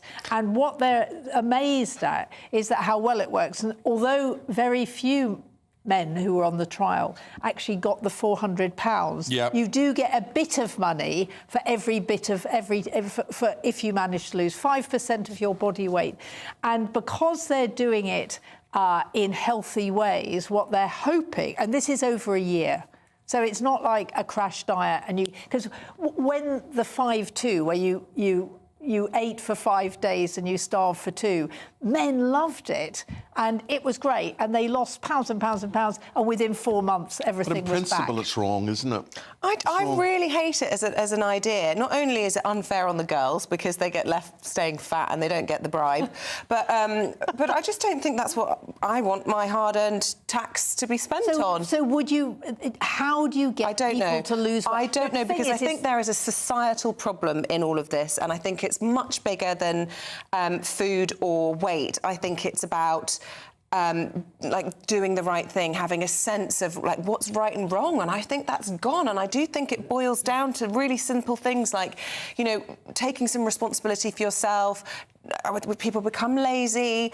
I don't know if people are going to hate me for saying all of these things, but I really do think we need to ask ourselves as a society why we've got to a point where we have to pay people not to go to a kebab shop. It's mad. I think all of those things you said are absolutely correct, and it's incredibly difficult to treat the obesity epidemic that is actually global. I mean, people will eat, they will eat, they will eat. People won't exercise, and you do, I think, have to take personal responsibility for your own health and for your own lifestyle.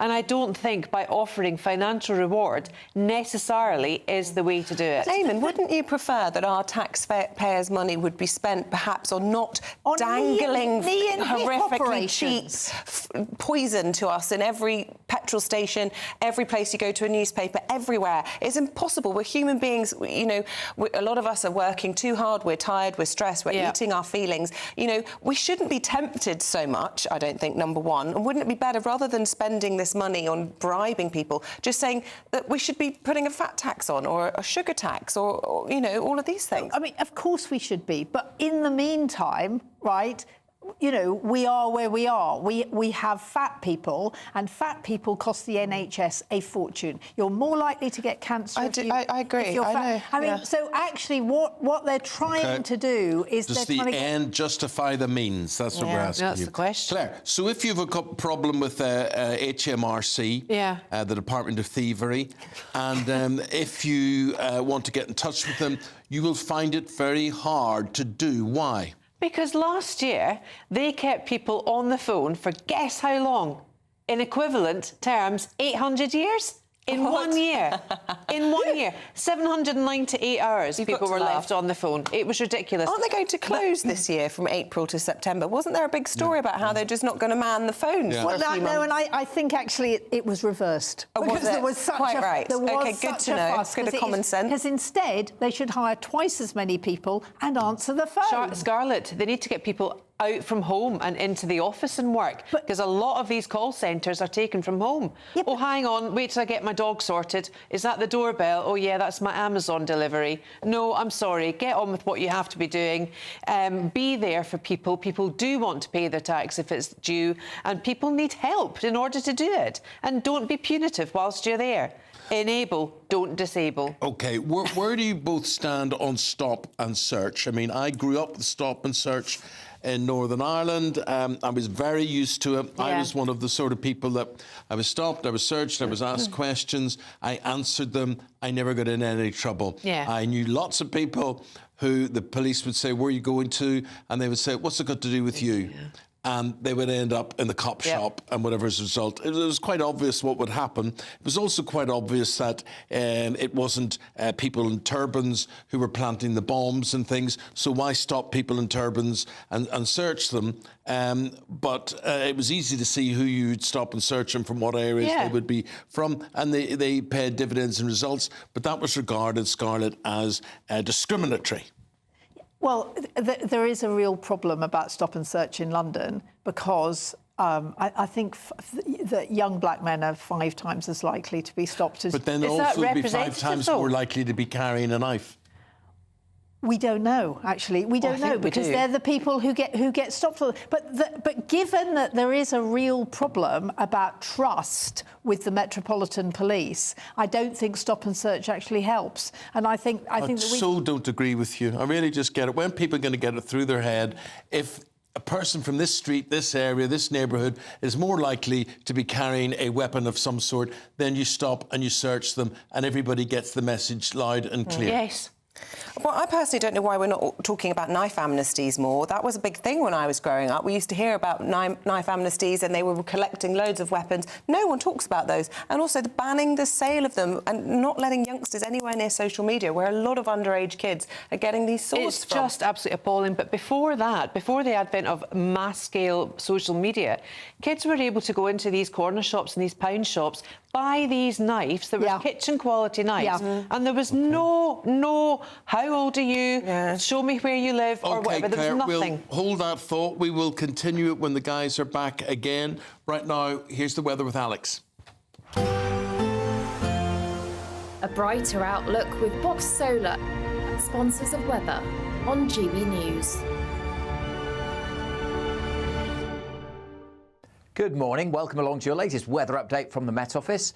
Here on GB News, many places having a fine day today with sunny spells, and it'll feel pretty warm in that sunshine as well, but some parts, particularly across eastern England, remaining pretty drab. Rain and drizzle on and off across much of Yorkshire, Lincolnshire and into Norfolk as well. A few showers scattered about elsewhere, some getting to the west of the Pennines and maybe a few across the southwest of England, but many places here through Wales, Northern Ireland, much of Scotland will be dry. Notice quite murky conditions on the east coast of Scotland, however, returning here. That's going to suppress the temperatures. In the sunny spells further south, we could easily get up to 20, maybe 21 Celsius. That mist and low cloud will be around then through the evening and overnight across the eastern part of Scotland, tending to come and go and, as I say, suppress the temperatures, but generally a fine warm evening across the Highlands. It may cloud over a little bit through the central belts. Could be some patchy rain across southwest Scotland this evening. Most of Northern Ireland staying dry, but maybe again here clouding over a little bit. Pretty dull and damp across parts of eastern England through to the East Midlands. Much of the south having a fine evening. Just a bit of a breeze picking up along the south coast, and as I say, maybe one or two showers here. We'll continue to see some outbreaks of rain and keep the generally pretty drab conditions across the east coast of England, and that will last through the night and into Thursday morning. Temperature-wise, well, we may dip to single figures overnight, but most towns and cities staying in double digits. On to the details for tomorrow. Again, a fairly grey start across much of northern England. Rain at times here. More of it, though, to the west of the Pennines, and we'll see a bit more of that rain just heading into parts of Northern Ireland, southwest Scotland through the day. A few more showers in the south tomorrow. Some heavy showers likely to develop by the afternoon. Plenty of sunshine away from those showers. And again, a good-looking day in western Scotland where temperatures likely to get over 20 Celsius. Goodbye. That warm feeling inside from Boxed Boilers, sponsors of weather on GB News.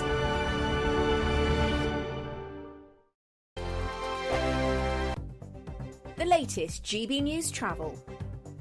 Good morning, I'm Russell Holding. On the A1M in North Yorkshire, the northbound entry slip roads closed where a car's overturned at junction 53 from the A66 at Scotch Corner. On the M18 in South Yorkshire, 2 lanes are closed southbound where overnight roadworks have overrun between junctions 5 and 4 from the M180 north of Doncaster to Westmoor, causing delays. Buses replaced trains between West Kirby and Birkenhead North because of a power failure. In Essex, the Baddow bypass is closed out of Chelmsford from the Army and Navy roundabout to Great Baddow after an accident. In London, the A10 is closed each way along Stamford Hill for an investigation. Trains going from Dartford into London Bridge through Charlton and diverting via Bexley Heath because of a signalling problem. On the M25 in Surrey, there's no fuel clockwise at the Clackett Lane services between junctions 5 and 6 because of a technical problem. And in Dorset, the A31 is partly blocked at the Red Post Crossroads at Winterbourne Thompson, causing queues. And that's the latest. You can stay up to date throughout the day by visiting our website, gbnews.com. You really could be our next big winner with an incredible £20,000 in tax-free cash to play with this summer. What would you spend that on? Well, whilst you're thinking about it, listen to some of our previous winners getting that winning phone call from us. I'm Charles. I'm on £18,000 cash. It was just amazing, and as soon as it goes into your bank account, it just changed. It's a life-changing thing. Just go for it. It's an absolute must. You must try and go for it. The next winning call could be answered by you. For another chance to win £20,000 in tax-free cash, text PRIZE to 63232. Text costs £2 plus 1 standard network rate message. Or post your name and number to GB05 PO Box 8690 Derby DE1 9TT. UK only. Entrance must be 18 or over. Lines close at 5 p.m. on the 31st of May. Full terms and privacy notice at gbnews.com/win. Please check the closing time if listening or watching on demand. Good luck. I'm Patrick Christie's. Every weeknight from 9, I bring you 2 hours of unmissable, explosive debate and headline-grabbing interviews. What impact has that had? We got death threats and the bomb threat and so on. Our job is to do what's in the best interest of our country. You made my argument for me. My guests and I tackle the issues that really matter with a sharp take on every story. I'm hearing it up and down the country. That was a beginning, not an end. Patrick Christie's tonight from 9 p.m. only on GB News, Britain's news channel.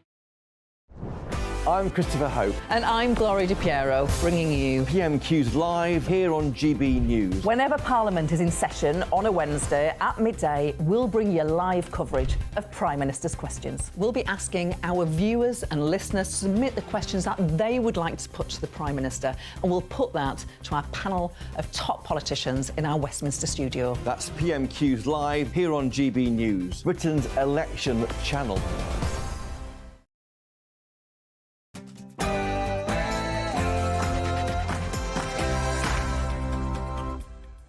The time fast approaching 8 o'clock. We say good morning to you on this Wednesday, the 15th of May. Yeah, you're tuned into Breakfast. Very good morning to you. You are joining Eamonn Holmes and Isabel Webster. Thank you for your company.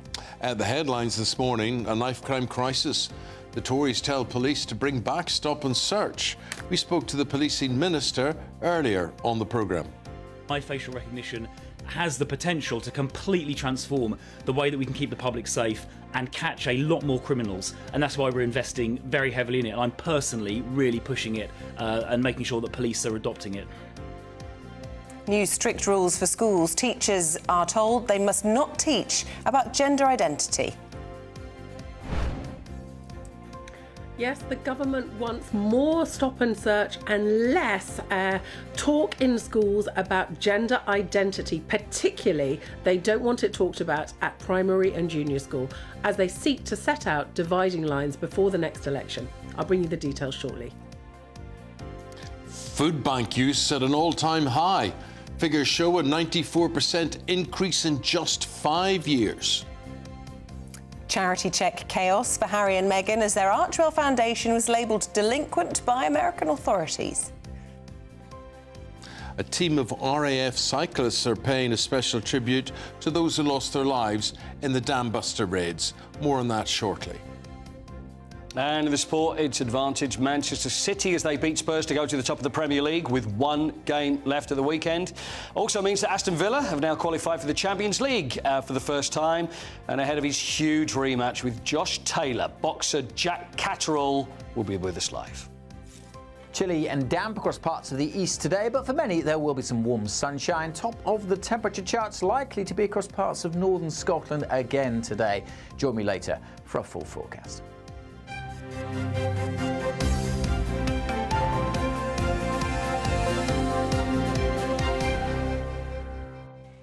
Knife crime is rising every year since the pandemic, and the government has told police to increase their use of stop and search powers despite a backlash from campaign groups. Well, this comes as the Education Secretary Gillian Keegan is set to call for sex education to be banned for children under 9 and for gender identity to be removed from the curriculum. Well, we spoke to Policing Minister Chris Philp about this all on GB News earlier. As a parent as well, I don't want my children, to be honest, to be exposed to inappropriate content at a pretty young age, and nor do I want politically contested ideas like the trans issues being taught as if they're fact.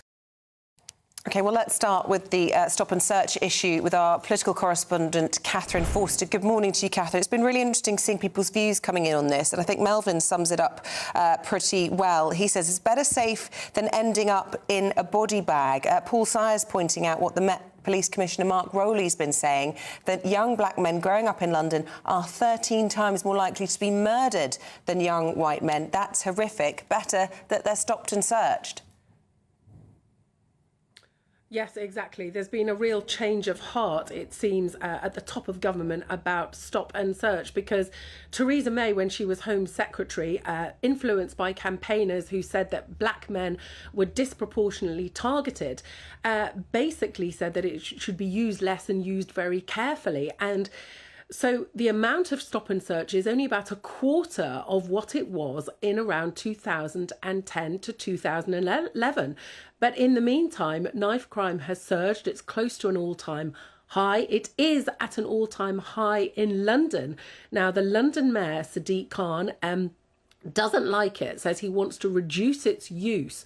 But the Met Police Commissioner, Sir Mark Rowley, has said, no, we need more of this because People are dying on the streets of London and around the country, increasingly in broad daylight, where we saw that horrific incident in Hainault only 3 weeks ago with a 14-year-old boy murdered. So the government are keen to have more stop and search. They're saying to the police, you have the powers, you need to use them. What we can't do is tiptoe around these powers in an effort to appease. Those are the words of Chris Philp, the policing minister. They're also announcing another £4 million to increase technology, things like scanner wands that police potentially could use to scan somebody as they walk along the street to see if they have a knife on them, face recognition, because clearly something needs to be done. There's lots of concerns about community tensions, etc., but people are dying. So as the Met Police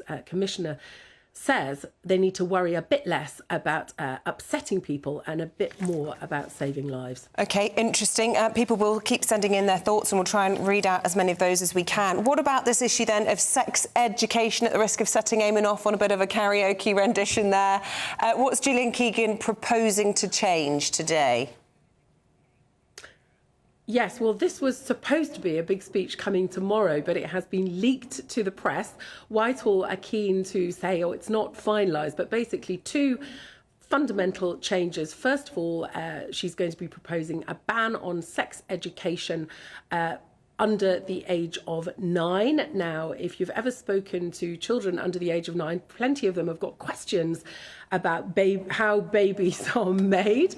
But the government are saying schools have got to stick to biological facts only. And also, specifically, they do not want primary and junior school age children being taught about gender ideology. They say that that is a contested belief. They don't want young kids hearing about 72 different gender identities, that boys can become girls, etc. So I think that will be a relief to a lot of parents. And this review came about because of a question by Miriam Cates, right-wing Conservative MP, last year in Prime Minister's Questions. So, you know, all the questions that you hear in PMQs, some of them sometimes do lead on, actually, to changes of policy. Interesting. OK, Catherine, thanks very much indeed.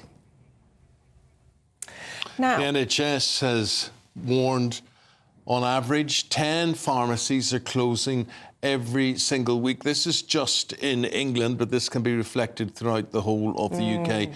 Pharmacists are having it bad. Now, we've been told so many times, haven't we, that the Prime Minister's mother, or was it father, was a pharmacist. But this is a blow to him personally. Only months ago, he announced his flagship Pharmacy First scheme, which allows pharmacists to treat common illnesses. Well, our North West of England reporter Sophie Reaper joins us now to talk more about this. You're there, you're with a pharmacist. And just how bad is the problem, Sophie? Well, it's incredibly shocking data coming from the National Pharmacy Association this morning. Already so far this year, 177 pharmacies closing their doors. That's just in the first 4 months. So joining me to take in this information is Finn McCall, who's the Managing Director here at Prestwich Pharmacy. Finn, it just seems absolutely unbelievable. What do you make of it? It may seem unbelievable, Sophie, but actually it's only the tip of the iceberg. My fear, my greatest fear, is this is going to get worse and worse and worse. It's bad for myself, but for many of my colleagues, they're borrowing money from banks, they're remortgaging their houses just to survive in their pharmacy businesses. And we're in a very, very precarious position for this. And what's the crux of the issue? Why are so many pharmacies struggling? Resource, or put it another way, funding. In effect, in 2016, the government cut the pharmacy budget. And since 2018, we've not had any significant rises in those budgets, despite all the inflationary pressures that have been put on us. Yes, we've had war, yes, we've had COVID, and yes, but more importantly now, we've got the inflationary rise in minimum wages and electricity and gas and everything like that. So it's really difficult for us to do this and to continue without funding from the government. I know you mentioned, Isabel, there, the Pharmacy First scheme that Rishi Sunak's government have brought in. Obviously, that's all well and good to talk about that. It's supposed to be taking pressure off GPs and hospital services. But if pharmacies are closing their doors, how's that going to work? So it is taking pressure off the GPs. We're working locally with the GPs, and indeed I know many of my colleagues are getting out of hours calls for UTIs and sore throats for patients to come and see us. So it's a very early days, and it's a great start to that service, but it's the icing on the cake. And if the core funding for pharmacy isn't fixed, we're not going to be in a place to be able to do this as additional services. The difficulty with it is, it's a new service to do. So if I'm struggling to buy the drugs to fund to get to my patients, I don't then have the time to do the additional services like Pharmacy First. Obviously, this is a problem that's getting progressively worse. The figures showing 2022, it was 91 pharmacies that closed, and then yet last year it was 403 that closed. And clearly, if it carries on this year, it's going to be even worse. Yeah. What do we need to do to tackle this issue? So the government need to fund pharmacies and indeed the whole of the NHS better, but in particular I think pharmacy is the real case for that funding. Not only were the only ones who stayed open through COVID, now we're the only ones that patients can walk in and see us, but they're becoming very demanded and very frustrating because of that. So for your patients that are listening, give us a break. We are absolutely doing our best to try and look after you, but it's really difficult to source the drugs, especially if I'm going to lose money when I'm giving it to those patients. We're independent contractors, and I have to make money to be able to pay the staff and the wages and to make the business run. So to the government and to the Treasury in particular, pharmacy needs funding, or you're going to have way more closes than you have at the current minute. Finn, thank you so much for your time this morning. You heard it here, pharmacies need a break, otherwise we're going to be in a very sticky situation going forward. Absolutely. Absolutely fascinating hearing all of that. Sophie, thanks very much Finn. indeed. What would we do without our pharmacies? Can we afford to be losing that number every single week? When I think of our local pharmacy, it's kind of like the hub of the community, just next to the GP, surgery. Yeah, but the thing I have against this has always been a government trait to use pharmacists on the cheap. So basically, instead of paying for nurses, instead of paying for more doctors and things, what they do is they give cash incentives to pharmacists, and pharmacists then take on these roles. Do they do them as well? That's just the question. I'm only putting it out there. Let's have a look at some other stories coming into the newsroom this morning. And we're going to look at this painting, this portrait of King Charles. Yes, this is the first since his coronation, and it was unveiled at Buckingham Palace.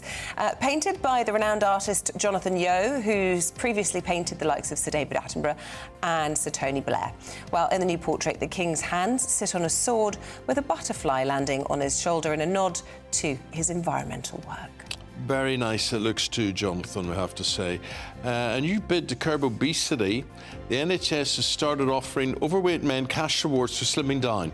The trial, which paid £400 to a man to get fit, was found to be more successful than traditional diet plans. It's been nicknamed the Game of Stones and will likely be rolled out across the NHS following this success. And Ant McPartlin has become a father to his newborn son, Wilder Patrick McPartlin. The Geordie star and his wife, Anne-Marie Corbett, announced the happy news yesterday with an Instagram post showing off Ant's new tattoo, which is a tribute to his family and in a touching nod to his friendship with Declan Donnelly and indeed work partnership. The star has made Dec baby Wilder's godfather. Wouldn't expect it.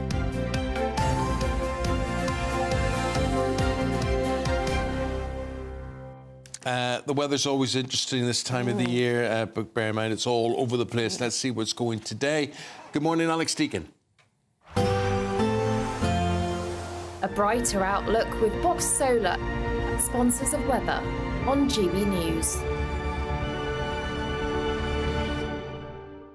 Good morning. Welcome along to your latest weather update from the Met Office. Here on GB News, many places having a fine day today with sunny spells, and it'll feel pretty warm in that sunshine as well, but some parts, particularly across eastern England, remaining pretty drab. Rain and drizzle on and off across much of Yorkshire, Lincolnshire and into Norfolk as well. A few showers scattered about elsewhere, some getting to the west of the Pennines and maybe a few across the southwest of England, but many places here through Wales, Northern Ireland, much of Scotland will be dry. Notice quite murky conditions on the east coast of Scotland, however, a heart returning here. That's going to suppress the temperatures. In the sunny spells further south, we could easily get up to 20, maybe 21 Celsius. That mist and low cloud will be around then through the evening and overnight across the eastern part of Scotland, tending to come and go and, as I say, suppress the temperatures. But generally a fine warm evening across the Highlands. It may cloud over a little bit through the central belts. Could be some patchy rain across southwest Scotland this evening. Most of Northern Ireland staying dry, but maybe again here clouding over a little bit. Pretty dull and damp across parts of eastern England through to the East Midlands. Much of the south having a fine evening. Just a bit of a breeze picking up along the south coast, and as I say, maybe 1 or 2 showers here. We'll continue to see some outbreaks of rain and keep the generally pretty drab conditions across the east coast of England, and that will last through the night and into Thursday morning. Temperature-wise, well, we may dip to single figures overnight, but most towns and cities staying in double digits. On to the details for tomorrow. Again, a fairly grey start across much of northern England. Rain at times here. More of it, though, to the west of the Pennines, and we'll see a bit more of that rain just heading into parts of Northern Ireland, southwest Scotland through the day. A few more showers in the south tomorrow. Some heavy showers likely to develop by the afternoon. Plenty of sunshine away from those showers. And again, a good-looking day in western Scotland where temperatures likely to get over 20 Celsius. Goodbye. That warm feeling inside from Boxed Boilers, sponsors of weather on GB News. Our competition today is our biggest cash prize of the year so far. It is £20,000. And if you had that £20,000, what would you do with it? Well, the Daily Star is suggesting that we should probably get a shower in our loo or a bidet. And I have to admit, there's boffins who study people who go to the toilet. Bog boffins. Yes. OK. Yes, and they're basically saying most people in this country do it all wrong, because when you go to the loo for number 2, you should be using a bidet. And I think bidets were always made out to be odd and strange and whatever it is. Now they're saying it's odd and strange. So we don't use them. You don't use them, we don't have them. Mm. And also, people who spend, and I never understand this, he says you should never spend longer than a minute on the loo. You shouldn't hang around on the loo. You do what you have to do and then you're finished in a minute. Mm. But I never understand people who bring a book in there or a newspaper in there and are in there. Well, obviously people have their different problems, and some people need Cokes and take their time. Some people hide in the loo. Enjoy going in there, closing the door. So what are you saying? If you won £20,000, you'd be investing in a bidet? I would. Right. Well, you can have mine. I'm about to rip mine out. I inherited one with the house, and I don't even like looking at it, to be honest. I actually put something over it because it makes me feel a bit sick. Now, I must admit, I've never used one, so therefore I might have that reaction, that has to be said. But I don't like to think about them too much myself. But what they're saying is that when you go to the loo... Yeah, we're doing it wrong. You should have a shower straight after it. Now, I know, for instance, a very famous TV presenter. Oh, no, where are you going with this? I'll tell you what he does, right? Oh, no. So he goes to the loo, and when he does that, he has to strip naked, like completely naked. Would I know who you're talking about? Huh? Would I know them, this person? Oh, God, yeah. And this is strange. So basically, he has to strip naked and then wash himself afterwards, and that's what you've just got to accept. That's what he does. Maybe he does particularly bad work in. No, I think it's like a condition with him. That he has to do that, and that's the way he does it. So, what way do you do anything different for your number 2s? Well, I think this is the most unusual introduction to our giveaway that we've done yet. But if you do get £20,000, would you spend it on what the bog boffins have been advising? Bidet, anyway, or anything else you want, and here's how you win it. Don't miss your chance to win our biggest cash prize so far. A totally terrific £20,000 in tax-free cash to make your summer spectacular. You could use that cash to splash out on a holiday, make the garden glam, buy a new car, or just save it for a rainy day. Whatever you'd spend £20,000 on, make sure you don't miss the chance to make it yours. For another chance to win £20,000 in tax-free cash, Text WIN to 63232. Text costs £2 plus one standard network rate message. Or post your name and number to GB05 PO Box 8690 Derby DE1 9TT. UK only. Entrance must be 18 or over. Lines close at 5 p.m. on the 31st of May. Full terms and privacy notice at gbnews.com/win. Please check the closing time if listening or watching on demand. Good luck. Still to come, we'll be hearing about how a group of RAF cyclists are honouring those who lost their lives in the Dam Buster raids. Their big commemoration going on 80 years after the event, and we are talking about and looking at that next.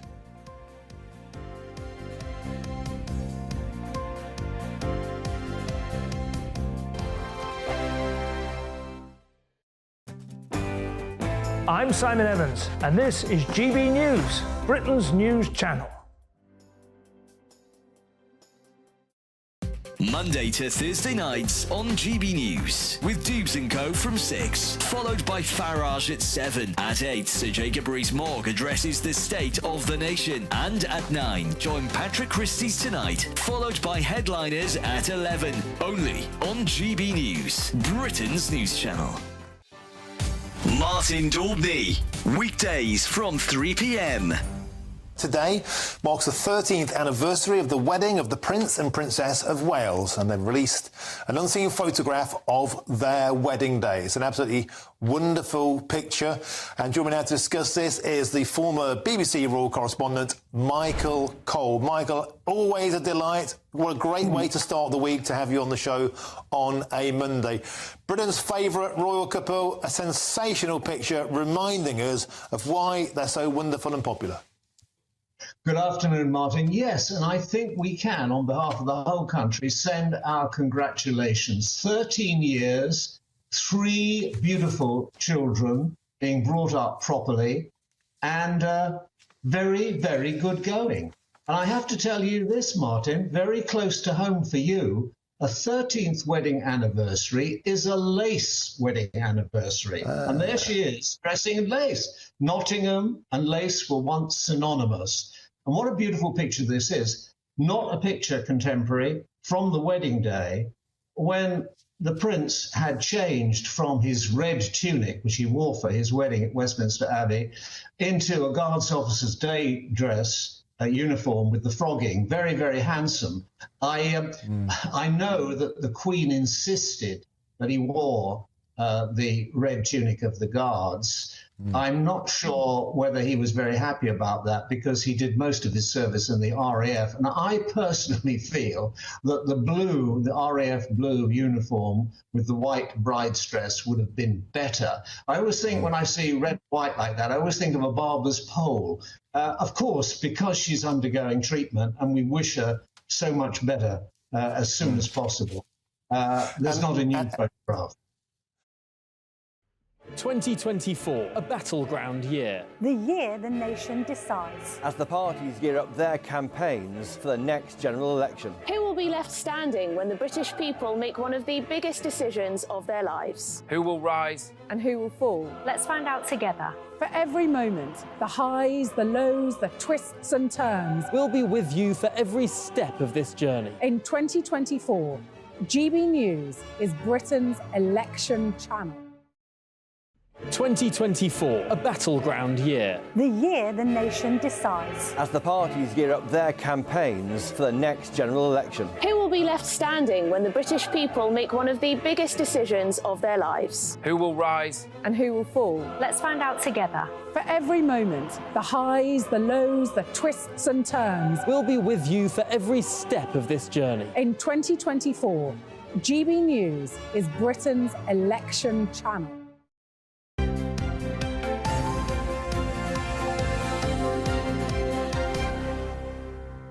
To say I do love our audience. They really make me laugh. We've been asking about whether you like this portrait of the king, and it does divide opinion. But Mick's emailed in, I bet the king saw red when that portrait was on Facebook. Yeah. That was very good. You should have a job working for one of these newspapers. It was excellent. Yeah. Patricia talked about bidets. She said she'd like one. But the trouble is that most bathrooms in this country aren't big enough to put one in. That's a fair point. I think that's right. Our social being isn't sort of set up to deal with the idea of a bidet. And if you do use a bidet, you have one at home, are they worthwhile? Would you recommend them? Let us know.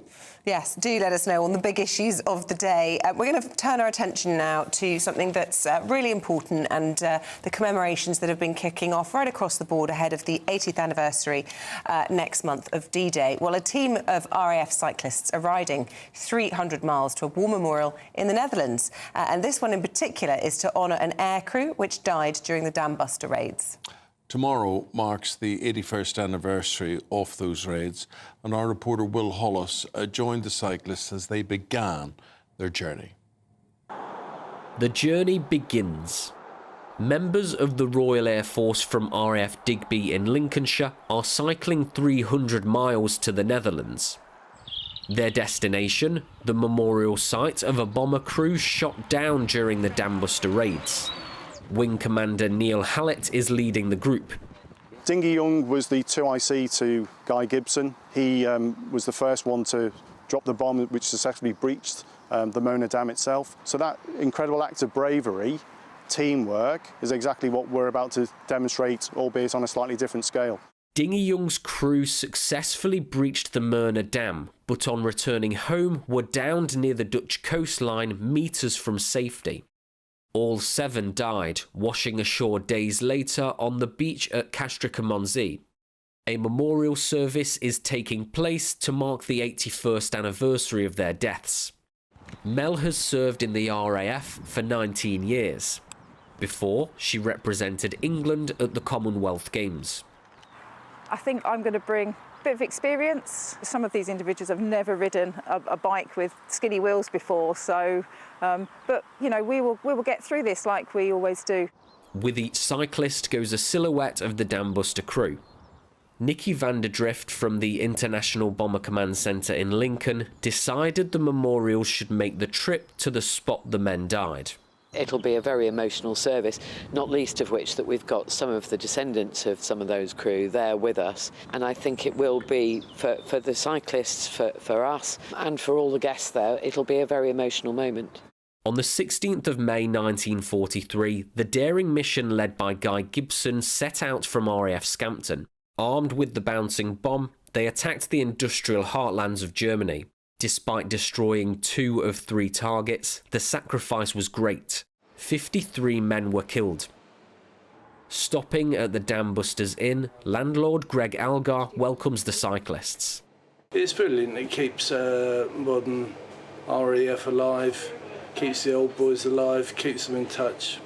The Dam Busters is celebrated as one of the greatest successes during the war, but it came at a cost that hasn't been forgotten. Will Hollis, GB News in Lincolnshire. It's amazing and fantastic to see that people still remember and still want to commemorate and still mark the sacrifice that those men made. Still to come, we've got Jack Catterall, the boxer. He's going to be talking. He's fighting at the weekend. It's a light welterweight title. Can he win it? He's going to be talking to Paul and I right after this. The latest GB News travel. Good morning, I'm Russell Holding. In Tyne and Wear, the A19 is partly blocked northbound by an accident between the Lindisfarne roundabout at Bolden Colliery and Jarrow, causing queues from the Testos junction. On the A1M in North Yorkshire, the northbound entry slip road's closed at junction 53 from the A66 at Scotch Corner after a car overturned, causing delays. Buses replaced trains between West Kirby and Birkenhead North because of a power failure at Bidston. In Essex, the Baddow bypass is closed out of Chelmsford from the Army and Navy roundabout towards Great Baddow after an accident. In London, the A10 is closed each way along Stamford Hill for an investigation. On the M25 in Surrey, there's no fuel clockwise at the Clackett Lane services between junctions 5 and 6 because of a technical problem. And on the M26 in Kent, there are westbound queues towards the M25 because of roadworks. And that's the latest. You can stay up to date throughout the day by visiting our website, gbnews.com. GB News is the home of free speech. We were created to champion it, and we deliver it day in, day out. Free speech allows us all to explore and debate openly the issues most important to us, our families, and of course, the British people. Having challenging conversations to enlighten each other. Which is why we hear all sides of the argument. We are the People's Channel. We will always stand by the freedom to express yourself. On TV, radio and online. This is GB News, Britain's news channel. Join me, Neil Oliver, every Sunday night at 6 p.m. on GB News. And if an hour is not nearly enough for you, go to gbnews.com for special extended episodes online every Friday at 9 p.m, where we can truly get into the nitty-gritty of what's going on. GB News, Britain's news channel. I'm Patrick Christie's. This is GB News, the People's Channel, Britain's news channel. Are the newspapers getting you down? My wife didn't divorce me that month. Struggling to separate the wheat from the chaff? I know that it's a bit of a circus at the best of times. Well, don't worry, Headliners has got you covered. We'll take the burden of reading the day's news, and if we get depressed, who cares? It's an occupational hazard, frankly. That's Headliners on GB News from 11 p.m. till midnight, and the following morning, 5 till 6 a.m. on GB News, the comedy channel. Nah, just kidding. Britain's news channel. Join me, Camilla Tominey, every Sunday at 9:30 when I'll be interviewing the key players in British politics and taking them to task. This report basically says that he's not fit to stand trial. With an upcoming election looming over Westminster, now is the time for clear, honest answers. I agree. And that's precisely what I'll get. Is he indecisive? Incompetent? That's the Camilla Tominey Show at 9:30 every Sunday on GB News, the People's Channel, Britain's election channel.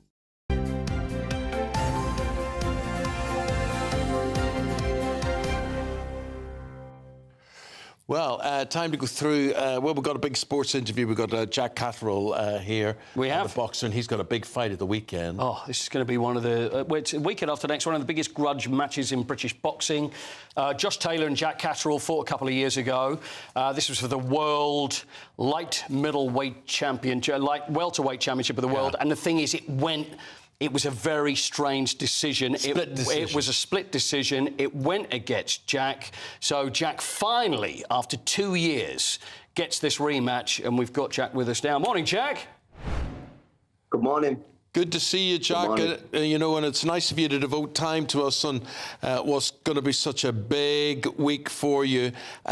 Paul was just saying there, this is all about a split decision. The awful thing about this, not only have you to go to a split decision, but you have to wait 2 years before you have another crack at this again. And the guy involved in all of this. Does that make this a real grudge match for you? Yeah, it does. It's exciting. There's been times over the last couple of years that we thought the fight wasn't going to happen. It's been delayed a number of times, so it's going to be a big relief, and it's going to mean all that more now it's happening, and we're only a week and a half away now, so it's all systems go. And do you have any contact with Josh Taylor at all? So initially we had a press conference a number of weeks ago where we spent a couple of days in each other's company, but aside from that, it's just been a lot of back and forth over the social media. I tell you what, Jack, we see so much, don't we, in fighting. It all goes back to Ali, and you see the press conferences, and then you think there's something between them. This is real, though, isn't it, between the two? This is not just pantomime stuff, because there really is bad blood, and especially after what happened in that last fight, which has obviously upset you. Yeah, there's a lot of needle there. I believe I won the fight, and I won the fight clearly, along with the whole nation. Josh thinks otherwise, and for that fact, we've not seen eye to eye. There's been a lot of back and forth, but for me now, it's exciting because we get to settle it, and we get to settle it like men in the ring on May the 25th. Yeah. How do you feel about what's ahead of you? And I mean, you feel hard done by, and that must motivate you then to a big degree as well. But what does it feel like knowing that you and the title, they're up for grabs, and you've got a pretty good chance of winning?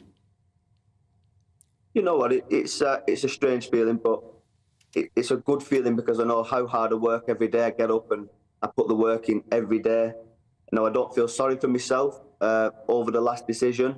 It was a frustrating time, but I've managed to compart that in a box now, and I'm fully focused on the job that I've got to do, like I said, next weekend. Yeah. So tell us a bit about yourself, Jack. How old are you? Where are you from? Why are you fighting in Leeds?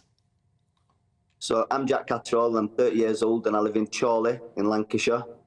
The fight's landed in Leeds. The first fight we had was in the Hydro in Scotland, in Glasgow. Yeah. Now, I believe that the fight should be of a more neutral venue this time round. I travelled to his back garden last time. We couldn't get Josh to agree to come to Manchester, but we've come to terms and we've agreed to fight at the First Directory in Leeds next weekend. And it's sold out. Over 14,000 tickets have sold, so for that I'm very grateful. Jack, you're not still worried, though, even though we've still got a little way to go, a week or so, that he's going to pull out again, because you've been upset so many times, haven't you, since the first one? Yeah, I actually did some interviews a couple of days ago, and for a third person, I sent him a message just to make sure he was going to show up next weekend. Yeah. And also, so what stage are you in at the moment? What do you do? Do you continue to train? Is it usually the week before everything stops? I mean, what's going on with you right now? So I start tapering on Friday. I've got my last sparring session today, so I'm up soon, having my breakfast, off to the gym. I've got a couple more hard days in front of me, and then from this weekend, we'll start tapering into fight week, then where we step off the gas. We still stay switched on, but everything's gearing up towards Saturday. But Jack, what is life like, for instance? What about eating and drinking? Those sort of pretty normal things for the rest of us. Are you on a hard and fast diet, or what way you control that way? Yeah, so I've been fortunate enough. I've been eating very well. I'm on a diet. I've got nutritionists and chefs, and they've been working together. The diet's been enjoyable. It is hard work, and we're getting to the business end of it now, but things are good. I'm in a good place physically, mentally, and I'll be looking forward to enjoying myself after the fight. This is a strange question, but I always wonder with boxers, do you enjoy it? Is it something that you enjoy? You get enjoyment? Enjoy being hit? Well, this is what I imagine. But if you're a professional boxer, you have great success and you have a career out it. This is what. That's why I quit before I got to the world title. And that was why. You tell me, Jack, is it something that you enjoy as a sport, or are you with Eamonn, it's something that you absolutely cannot enjoy? Firstly, I try not to get hit too much, but yeah, of course, that's a good start, yeah. I've started boxing at 10 years old, so I've been fighting 20 years for the last 12 professionally. But I enjoy it. I do it with a passion. It's something that I love. It makes me feel alive, and that's when I feel most alive, when I'm in that ring. What time is the fight at? I know that's all important. I mean, I think Leeds is a great venue for you, and you'll get a lot of good support there. But what time will you actually get into the ring? So I anticipate to climb into the ring at 10:30 of an evening. That's normally the UK main event time, so around that time. And tell us about Josh Taylor. Where's he from? What support's he going to bring with him? Josh is from Scotland. He's not very popular with the fight fans at the moment, and we don't care who he's bringing. We'll see him on the 25th. He can bring whoever he wants. Who cares? You just deal with who is in front of you. Listen, I do want to ask you, though, it's a huge fight of the weekend, of course, Tyson Fury versus Usyk. Are you a big fight fan yourself, although we've actually been involved in the game? Are you a studier of boxing as well? And do you love watching other fights? Because this is, the biggest fight that we've seen in the heavyweight division for many, many years, especially seeing it could be unified. Yeah, I'm a massive boxing fan. I watch all the big fights. I'll certainly be watching this weekend. For me, you've got to back your countrymen. I'm going with Tyson Fury. He's up against it. He's got a very tough challenge in Usyk, who's very, very skillful and very mobile. So I expect a good fight. And Tyson looks like they both look like they're in really good shape and they've prepared well. So I'm excited for this one as well. So we know you're going to win yours, but who's going to win this one? Tyson Fury. OK. OK, good prediction. Jack, lovely talking to you. Good luck to you. We appreciate you taking time out and speaking to us today, because it is a really strange and a really difficult 3 days ahead of you. Thanks very much indeed. Good luck. I appreciate your time as well. Have a good day, guys. Thank you. Good luck. And if you need a sparring partner, Yeah, and come back when you're champion. Come back. Well, we're happy even to talk to you when you're a champion, even more so. Thanks very much. I appreciate that. Okay. Thank you. God bless. God bless. Here you are. Big week. Yeah. See, he enjoys boxing. Who does? I tell you, he enjoys the boxing. He says he gets the thrill from the boxing. Honestly, come on, think about it. If you were in that ring and those punches... I mean, I was advised not to be a boxer. Too good looking? Too good looking. Yeah. They just give me that advice. They said, far too good looking. Why would you ruin your face with that sort of I'd be like in the old Laurel and Hardy stuff, or I'd be like that. I'd just be running away, waiting for the bell to go. Some funny stuff there, it has to be said. Very good. Good man. Thanks for that. Good to see him. Good to meet Jack Catterall. Absolutely. Wish him well. May 25th. That was very good. Right, we'll be knocking you out with what's going on in the newspapers right after this. Don't go away. We're GB News, and we come from a proud tradition of British journalism. That's why I'm so excited to be here. It's something so new. The first news channel to be launched in Britain in over 30 years. Launched to represent the views of the British people. To go where other broadcasters refuse to go. How did you find out about the story in the first place? Launched with one aim. To be the fearless champion of Britain. It's an absolutely fantastic atmosphere here. This is GB News. GB News, Britain's news channel. Britain's Newsroom, weekday mornings from 9:30. Well, we're delighted about this because the boss of JD Wetherspoon has credited demand for fashionable Guinness as the pub chain reported a jump in sales. Now, Guinness has benefited from a boom in demand over recent years, shaking off its association with rugby lads and old men to appeal to a much younger audience and loads more women. We've got our Guinness here. Oh, yeah. Cheers to you. Cheers.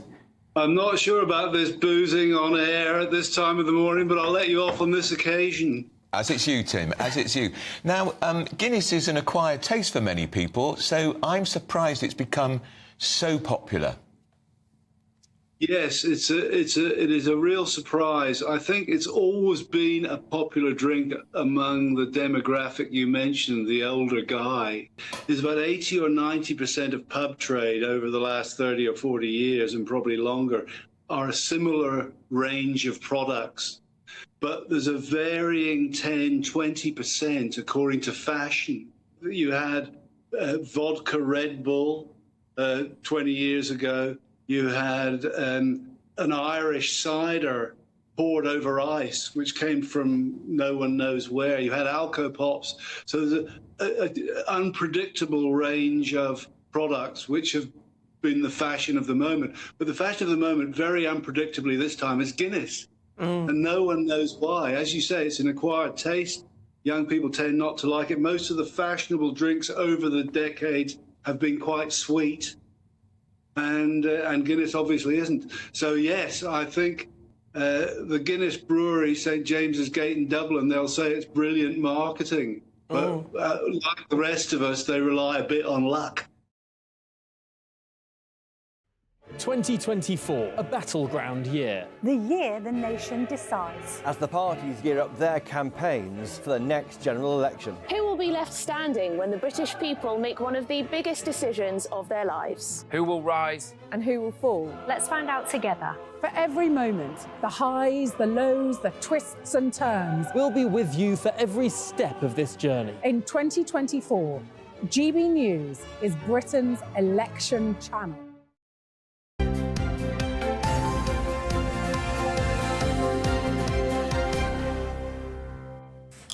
Here we go. We're going through the papers in the company of the journalist Clem Muldoon and former Labour advisor Scarlett Maguire. Welcome back, ladies. Thank you. This Bidet chat, it's like it's broken the internet. Lots of you at home have strong views on this. I know that you've been raising your eyebrows and people talking about Japanese toilets. They look like a toilet, but they're actually act as an electric bidet as well. They don't take up any more space and they have heated seats. Apparently, that's the height of luxury. And they do blow things. Oh, I don't know. Eamonn, just when you don't think it can go any lower. And they do all that.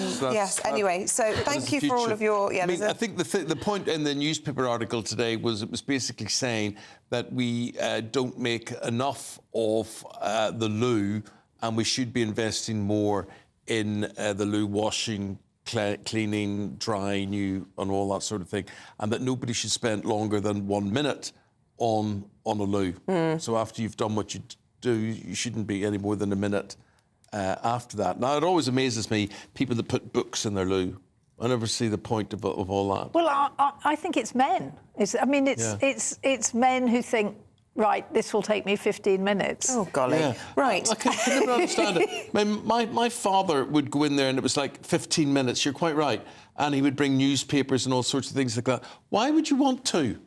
I actually worked when I was at... and want to be there for longer I than... remember being at BBC Radio and seeing one of the older chaps there pick up a couple of the papers, pop them under his arm and go off to the staff toilets, and we would all think, oh, gosh. Oh, yeah. Grim. It happened. I mean, when I was at LBC, that's what happened every morning with one of the news editors. Really? Oh, yeah. Off He to the loo with takes the paper and say, I'll see you later. Oh, gross. Well, people take their phones and all sorts, don't they? It's best not to dwell too much on it. Is this sexist, Scarlett? France has urged men to drive like women. Good Absolutely. advice. As part of a new road safety campaign. We can multitask. Women can't drive. Claire Muldoon. It's out true. of the room. It's Are you true. kidding me? Personally, I'm a really good driver, but obviously she's the exception. You have literally just evicted yourself from the sisterhood. I don't care. Women really are really joking? bad drivers. Of all the Except for you. All the bad Except for drivers you. that I know, And a few none of them others. are women. I don't know any bad female drivers. The only bad drivers I know are men. They're not. Are they not? Do you not find women drivers too slow, too cautious, too? Well, that's why- I tell you what, women really are bad at parking. No, Really, they parking's can't my judge the forte. size of a car. My husband gets out the car so I can park it for him. But that's why in France, because of the cautious, the problem is that France. The French. That's the problem. Without lots of sexism and racism here, the problem in France is that their death rate is that it's the death rate. 3,000 there are 3,000 deaths on the roads every year, which is about double the amount in Britain. Even though, to be fair, They do drive on the wrong side of the road, though. Of course, but what they think is the problem is French men who drive macho and have to drive very fast and have to show off, and so they've got a campaign called Drive Like a Woman, or as they say in French, conduisez comme la femme. Okay. And they think that will cut driving. Well, do you know what? In London, we don't need that, because London, we've got Sadiq Khan, and he's forcing everyone to drive like a woman at 20 miles an hour. With nowhere to park. I can't believe you're taking down women with you. I know, but also the way Claire says that she's exceptional is But I am I am a woman We all driver. know and that. yes, Are I'm you a good perfectly driver, competent. Scarlett? I'm competent. Right, of the three females here, we're good drivers. So that'll do for me. Female drivers as well. Tell you what women do not do. They do not honk their horns. I do. Well, no. You're the exception. Men, particularly in London, and particularly men of a foreign disposition. So if you're in Cairo, you expect this. If you're in Rome, if you're in Paris. Yeah. What is the blooming obsession with hitting a horn all the time? What is the obsession? When was the last time you used your horn or you needed to use it, and yet some people have their hand constantly on it? Are you a horn user? I'm not a particularly horny person, but my son does bellow from the back of the car, and he goes, honk at him, Mum, honk at him. And I'm like, calm down in the back. Goodness me. I don't know. I never think fast enough to sort of go like that. I just, I mean, I do swear at people, but obviously they don't hear it. Just as well. Chat box. Let's talk about those, Claire. Yeah. The Star's reporting today is that chat bots, I'm not exactly sure what a chat bot is, but it's a sort of a human form of... Yeah, it's artificial intelligence. And the idea it becomes your boyfriend or girlfriend. Yeah. Isn't that really weird? I mean, they get flirty with you. They can, start having, hot chats with you and get you in the mood or whatever. It's absolutely incredible that this is going on. Can you imagine? Maybe that's what men need then. Maybe they need these flirty chatbots when they're driving their car to kind of like slow everything down. Have you used one? No, I haven't. I'm just asking you. No, I haven't. And would you not? No, I wouldn't. Do you not think you should? No, I shouldn't. OK, right. Do you think I should? No, I think it'd be a very lucky chat box. That's what I'm thinking. Oh, there you go. Gets away with murder by the odd compliment. There we go. Right, let's talk about Tom Cruise, shall we? He's been going around with his shirt off. Somebody in the newsroom, quite senior, I might add, suggested that he had moobs. Which I beg to disagree with. He's Daily Mail, page 17. Let's take a look and you can judge for yourself. Claire, What's all this about? Oh, it's just That's not moves. It's a piece of nonsense, isn't it? It's mission impossible to find out what it is. I mean, he's in blooming good shape, I think, for 61 years old. He's in exceptional good Isn't shape. he? He's an exceptional... Except he probably isn't 61. He's slightly dedicated older. pro. He is. That's exactly what he is. A dedicated pro. Yeah. I mean... But at what cost? At what cost does he have that physique? I mean, I suppose when you've got the money that he has, you can have whatever you want. But it must take hours every day. I mean, can you imagine? I can't I mean, imagine how clearly. much time he must spend sort of on treadwheels, on You wonder if he whatever. has a life, though. Yeah. Because everything is done to the most precise point. You know, all the films, all the stunts, all the production. I agree. He couldn't oversees. possibly have a life. He crams in so many films as well, and he does them to such a high degree. And he not only acts, he produces, he directs. Yeah, as he well. lives to work. He doesn't work to live. Exactly. Yeah. But you know, exceptional, absolutely exceptional. People say strange things about him, but Do they ever compare him to you and say, "Gosh, that Eamonn Holmes, he's Ruth's a lucky woman." I know. Can you imagine Eamon's torso? Yeah. Oh, could you imagine? You're getting a hot flush there, Scarlett. I think Eamonn. I think Cruz is amazing at what he does. And Have what you he met crams him? in. No, I've never met him. No. If you were to interview him, what would you ask him?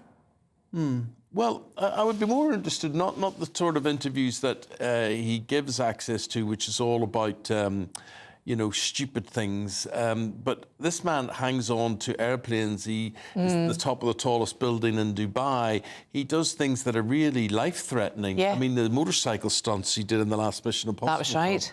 Incredible. But I think he's an exceptional human being, I do have to say. Let's talk about King Charles's official portrait. Yes. What did you think of that one, Scarlett? I think it's wonderful. I think that it's a real piece of art, and it shows the difference between a photo, what you can do with a portrait, because actually it's a whole feeling, isn't it? I mean, obviously it's metamorphosis and it's him coming out, but I mean, what is he comes across as a gentle, wise man. The face comes out of the picture at you, and you think, oh, yes, you know, this is... Scarlett, what I would say is, I find it strange that the king himself, when he unveils, I don't know if we can show that again, when he unveils, he doesn't stand back and look at the portrait. Look at this, he sort of turns away from Jumps. it. And he doesn't immediately say to the artist, my goodness me, you caught me well there, or that's a great work of art. He's smiling. I whatever.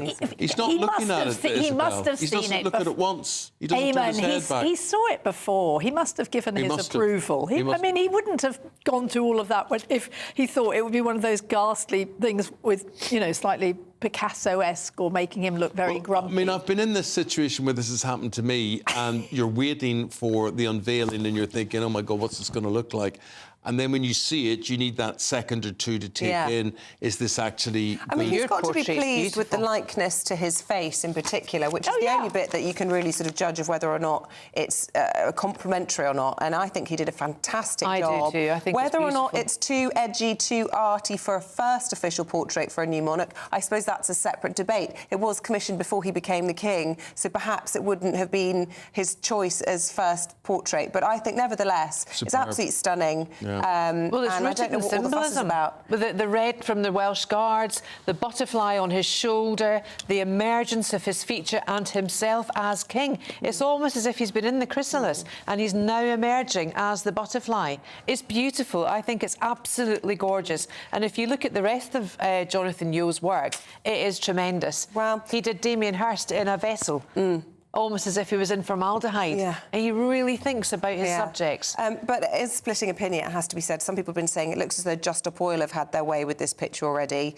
Other people saying, oh, the king must have seen red when that was unveiled. That made me chuckle. But anyway, let us know what you think at home. It's dividing opinion, but I think universally we seem to all like it. Well, I think actually the more you see it, the better it is. The more comes out. I mean, I think it really... I just think it's a piece of art, and I think most royal portraits aren't. They're just a bit ordinary. Let's talk about, we've only got a minute left, Scarlett. Tesco's chief executive, he gets nearly 10 million quid in pay. He got a £5 million pay rise this year. I mean, a £5 million pay rise. It's incredible. He gets he used to be paid nearly 200 times as much as his staff, and it is now 430 times. I mean, you just think, what is going on? Yeah, well, I tell you what's going on. Somebody somewhere is making money out of the cost of living crisis. Yep. And I don't think that's a good look. Nope, it's not at all. And for all they say, every little helps. Every massive bonus helps, and every million and every nought at the end of your salary. Farmers are being messed about. Oh, they are. Time. They are. The customers are being messed about, and I think it's too much. We have come to the end of the paper review. Claire and Scarlett, thank you both very, very much. You're very indeed. welcome. Thank you. See you again soon sometime. Yep. You're now going to see Alex Deakin. Looks like things are heating up. Boxed boilers, sponsors of weather on GB News. Good morning. Welcome along to your latest weather update from the Met Office here on GB News. Many places having a fine day today with sunny spells, and it'll feel pretty warm in that sunshine as well, but some parts, particularly across eastern England, remaining pretty drab. Rain and drizzle on and off across much of Yorkshire, Lincolnshire and into Norfolk as well. A few showers scattered about elsewhere, some getting to the west of the Pennines and maybe a few across the southwest of England. But many places here through Wales, Northern Ireland, much of Scotland will be dry. Notice quite murky conditions on the east coast of Scotland, however, returning here. That's going to suppress the temperatures. In the sunny spells further south, we could easily get up to 20, maybe 21 Celsius. That mist and low cloud will be around then through the evening and overnight across the eastern part of Scotland, tending to come and go and, as I say, suppress the temperatures. But generally a fine warm evening across the Highlands. It may cloud over a little bit through the central belts. Could be some patchy rain across southwest Scotland this evening. Most of Northern Ireland staying dry, but maybe again here clouding over a little bit. Pretty dull and damp across parts of eastern England through to the East Midlands. Much of the south having a fine evening. Just a bit of a breeze picking up along the south coast, and so maybe one or two showers here. We'll continue to see some outbreaks of rain and keep the generally pretty drab conditions across the east coast of England, and that will last through the night and into Thursday morning. Temperature-wise, well, we may dip to single figures overnight, but most towns and cities staying in double digits. On to the details for tomorrow. Again, a fairly grey start across much of northern England. Rain at times here. More of it, though, to the west of the Pennines, and we'll see a bit more of that rain just heading into parts of Northern Ireland, southwest Scotland through the day. A few more showers in the south tomorrow. Some heavy showers likely to develop by the afternoon. Plenty of sunshine away from those showers. And again, a good-looking day in western Scotland where temperatures likely to get over 20 Celsius. Goodbye. A brighter outlook with Box Solar, sponsors of weather on GB News.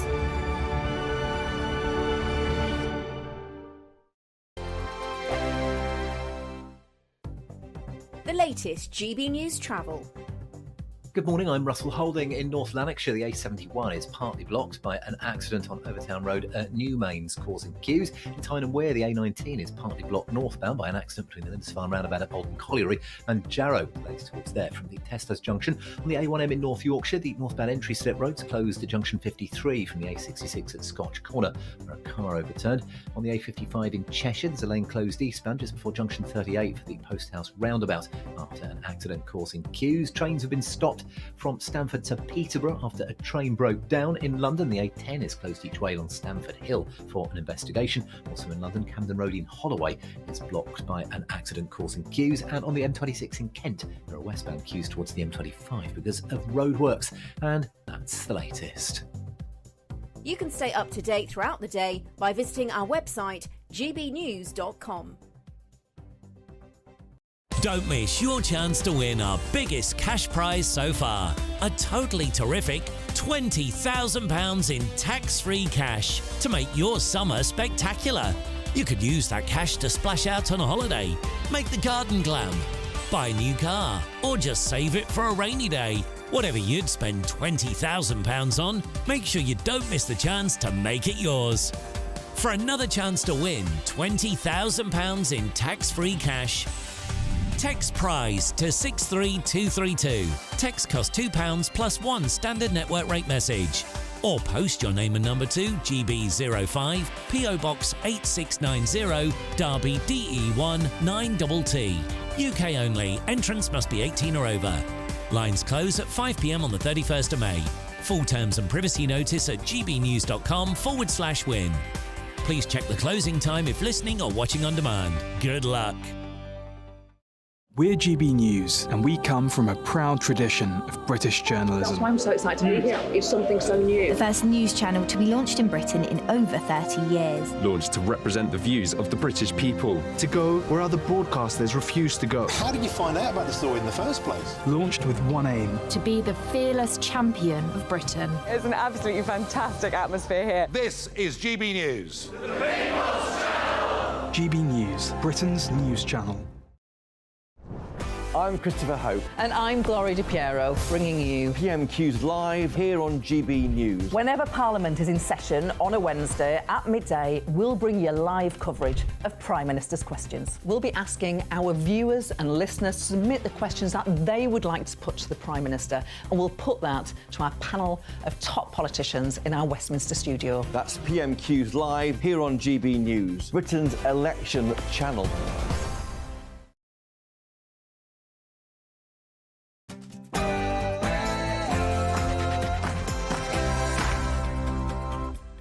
Good morning. It is 9 o'clock on the dot. It's Wednesday, the 15th of May, and you're watching Breakfast with Eamonn and Isabel.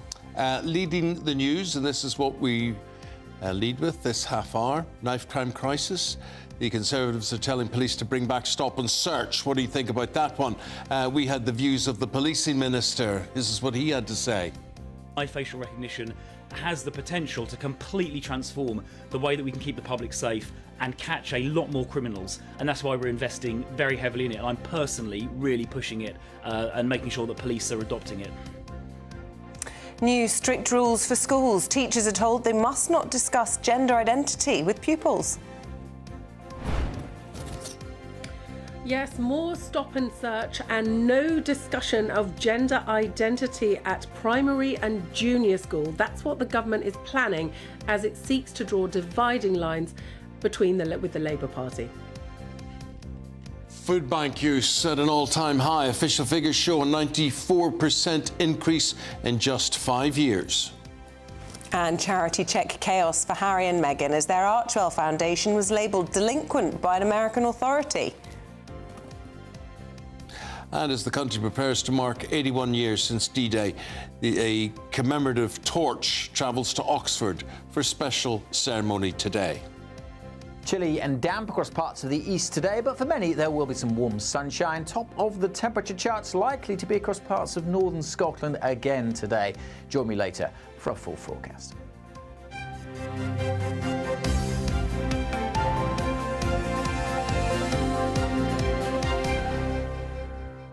Well, we're leading with the knife crime epidemic. It's rising each year since the pandemic, and the government has told police to up their use of stop and search despite a backlash from some campaign groups. Well, this comes as the Education Secretary, Gillian Keegan, calls for sex education to be banned for children under 9 and gender identity to be taken out of the school curriculum.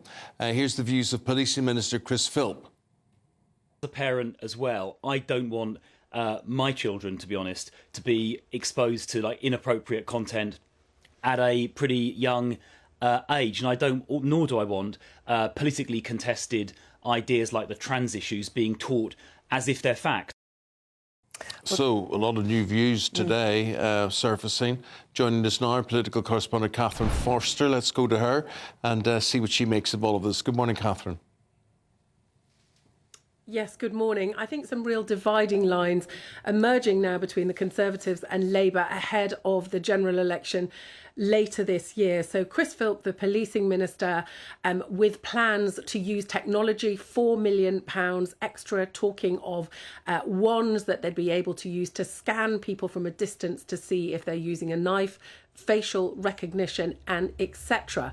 And writing in the Telegraph today, he's called for a big increase in the use of stop and search. Now, that's something that had largely fallen out of favour since 2010, when the then Home Secretary Theresa May basically said police should be using it much less because campaign groups were saying that black males were being disproportionately targeted. The amount of stop and search is basically three quarters less than it was back then. Now, it's risen a little bit in recent years, but not in London, where Sadiq Khan, the mayor, has said that he doesn't like it and he wants there to be less use of it. But knife crime in the capital is at an all-time high, and the Met Police Commissioner has now said, no, we need more of this. Basically, they need to worry less about upsetting people, about community tensions, and more about saving lives, because we do have a knife crime epidemic, and increasingly people are losing their lives in broad daylight. Other big controversy today, Catherine, which we were highlighting there, was sex education for the youngest of children and how graphic it should be. Yes, that's right. Gillian Keegan is expected to make a speech on this tomorrow, but some details have already leaked. A couple of main points. She wants a ban on children being taught any form of sex education until they are 9 or more in primary and junior schools, and also the government doesn't want any talk of gender ideology because it says it is a contested belief. So it doesn't want children at primary and junior school hearing that boys can be girls but in the wrong body and vice versa, of 72 different gender identities, etc. It believes that that is not appropriate for young children and that it is confusing. It's going to set out guidelines for what should be taught and when. Some of it, things being taught not till year 9 at secondary school. OK, Catherine, thank you very much indeed. Well, let's stick with that theme when we introduce now Nick Thomas-Symonds. He's Shadow Minister without portfolio, joining us from Westminster. Good morning to you. I know you want to talk about knife crime and other things. We will come on to that. But since we were discussing sex education, I just want to get your views on all of this. I think it's a really interesting shift, and it's being described as a dividing line with the Labour Party, and it is the removal of politically or contested ideologies from the curriculum. That's got to be a good thing, hasn't it? Well, whether this is a dividing line, we'll have to see, because obviously all we're seeing today is a leak and off-the-record briefing. What we've not seen are the actual proposals in terms of changes to the guidance. Now, of course, I think that there should be age-appropriate relationship and sex education. It's really important when we judge those ages that we do take expert advice in building the curriculum. Really important for children to be taught about healthy relationships too. But in relation to the point that's being made around gender, we've just had a report in recent weeks from Hilary Cass, really important report, that expressed concerns, very deep concerns and failures in terms of how we've supported young people with gender dysphoria. Now, gender dysphoria is not contested. People do suffer from that. And what we have to make sure, and this is one of the things we'll be looking for when Gillian Keegan actually makes this announcement properly and opens it up to scrutiny, is that children in that situation, in a very vulnerable position, are able to access the support that they need and, frankly, as Dr. Cass has set out, haven't been getting. So they are the kind of things we'll be looking at. And we'll obviously look at this very carefully when it's set out, but today it's just leaking and briefing. No, but I mean, I suppose the principle, and I just want to push you on it, I mean, you were talking there and saying that the findings of the Cass report should be welcome, but a lot of that was that youngsters were being given information too much too soon. And I think if you're teaching children from the age of 13 that there are 79 genders, then you are going to see more people with gender dysphoria. And you know, given that your leader, Sir Keir Starmer, criticised his own colleague for saying only women could have a cervix, can people trust the Labour Party with an issue like this? Well, firstly, I think it's really important to respect all the different points of view in this debate and show respect to all of them, which is what we've done. But you are right to say that what information is given at what age is obviously hugely important, and how you do that. In Wales, for example, there are different ages where you look at what the appropriate information is, and I think that's entirely right, and that's why it's appropriate we look at this announcement very carefully. But it is also about ultimately the well-being of children, making sure that they get the support they need, whether that is in relation to mental health support, where we say we should have mental health support, make sure that that is available in schools up and down the country, but also on that issue of young children with gender dysphoria, that we do have a situation where not just schools, but parents too are able to give those young people the support they need. And those are the tests we're going to apply when Gillian Keegan makes the announcement, which I understand will be relatively soon. OK, on the issue of knife crime, the Conservatives today, Chris Philp's been on. He wants to see stop and search being used more prominently. He says there's a huge problem with knife crime, a big rise since the pandemic. Black children in particular disproportionately die at the hands of these kinds of crimes. So if they are disproportionately stopped and searches, that's a price worth paying. Don't you agree with that? Well, no, I think that's a false dilemma, actually. I think that, look, first of all, knife crime, the government is completely failing. We've got an 80% increase since 2015 and rises all around the country. That's the first point. On stop and search that is intelligence-led and evidence-based is a really important tool. And we've had, for example, the Inspectorate of Constabulary, independent organisation, looking at this, saying that what's essential is that it is done in that targeted way, in a non-targeted way, when it isn't evidence-based. It does lead to a lack of community confidence. Well, the government is talking about it being evidence-based. We need to make sure is essential. Yeah, and about the announcements that Chris Philps was talking about, new scanners that can, just to finish the point, he's been talking about scanners that can test if people are carrying knives from a distance, or indeed using AI to do facial recognition on people who are suspected of or have previously carried them. You would welcome that then? Yes, look, the use of technology is hugely important, but is that going to be sufficient? No. So let's just take the example today when we will be bringing forward a vote in Parliament for the banning of so-called ninja swords. So these are swords, single-bladed, about 60-centimetre blade, single handle. We will today be putting forward to the government, who, by the way, have made about, I think it's 16 different announcements about banning various swords and knives over recent years. Let's ban those, but also let's have an end-to-end review of how people get hold of them in the first place.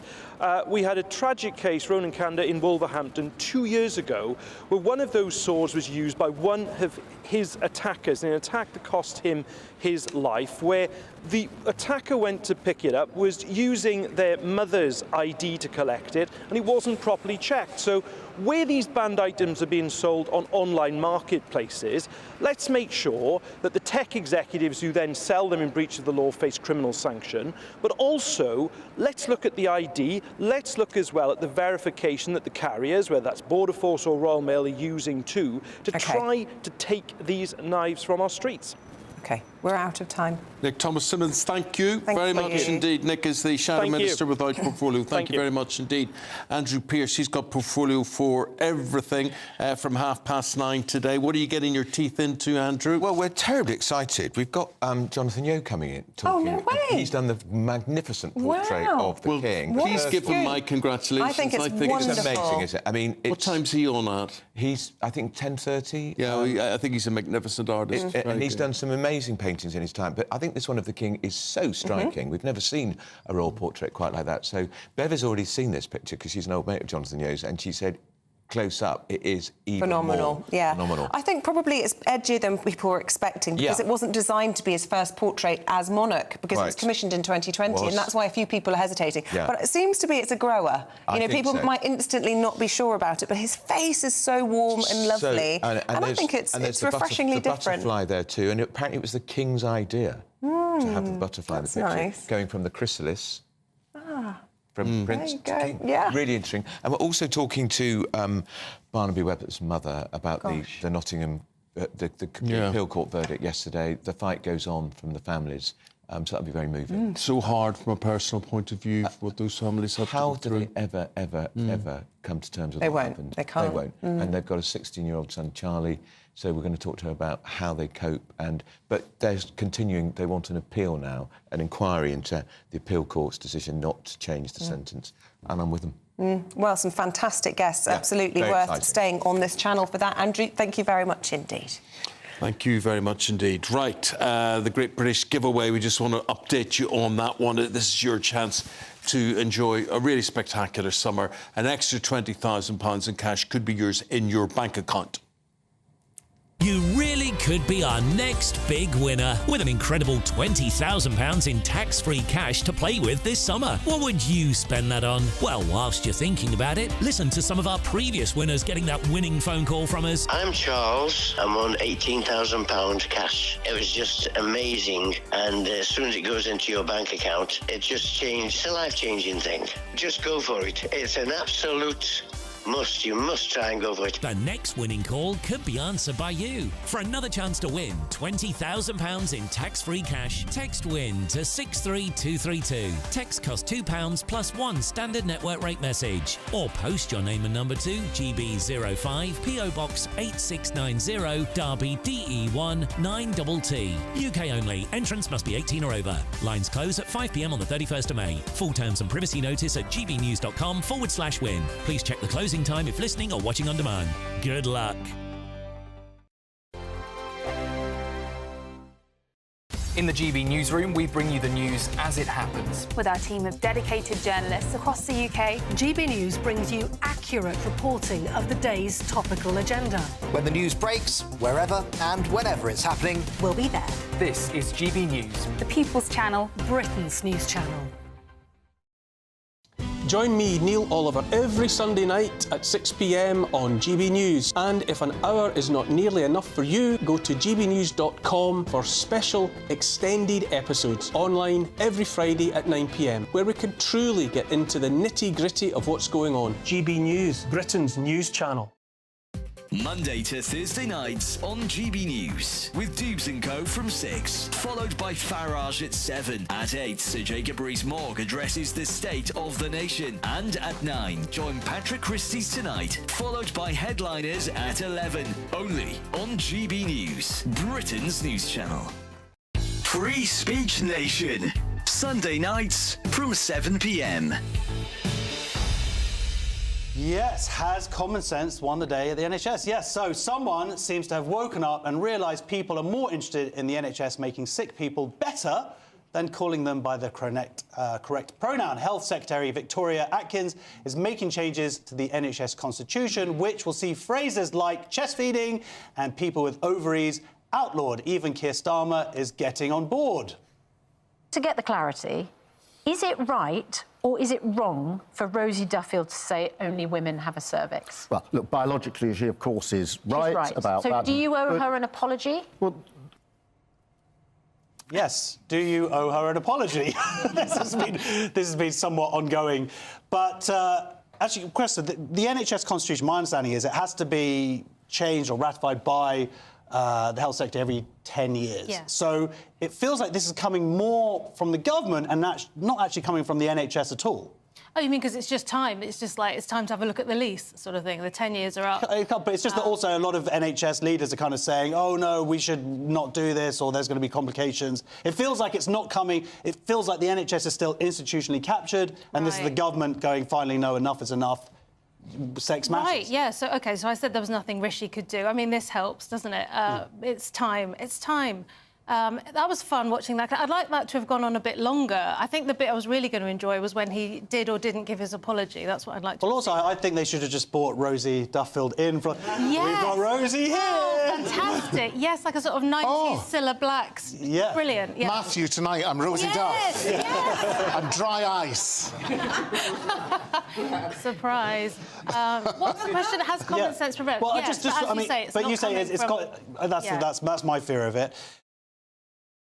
2024, a battleground year. The year the nation decides. As the parties gear up their campaigns for the next general election. Who will be left standing when the British people make one of the biggest decisions of their lives? Who will rise? And who will fall? Let's find out together. For every moment, the highs, the lows, the twists and turns. We'll be with you for every step of this journey. In 2024, GB News is Britain's election channel.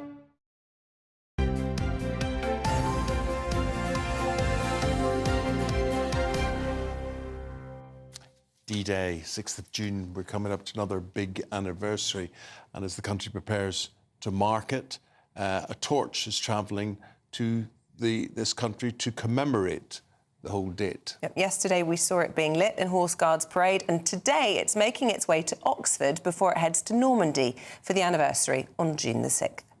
GB News reporter Charlie Peters is in Oxford as the city prepares for today's events. Tell us more, Charlie. Good morning. Good morning, Eamonn. Yes, this is part of the Commonwealth War Graves Commission Lighting Their Legacy campaign. As you said, this torch being lit yesterday for the first time at Horse Guards Parade with the Prime Minister Rishi Sunak, and today is its second stop here in the Botley Cemetery in Oxford, just by the city centre. It will travel then to Edinburgh, to Manchester, Plymouth and Portsmouth before heading to Normandy on the 5th of June on the eve of the 80th anniversary of D-Day, the 6th of June later this year in just a few weeks' time.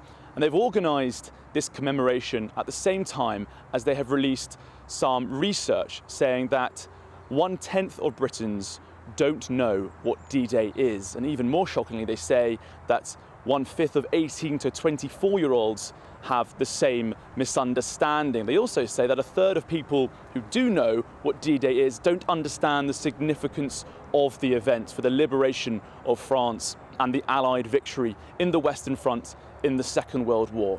So Lighting the Legacy, that campaign is designed to help reverse that situation. We'll see school children here, so they too can carry on the campaign of commemoration, and we'll also see the Lord Mayor of Oxford in attendance in this ceremony from midday today.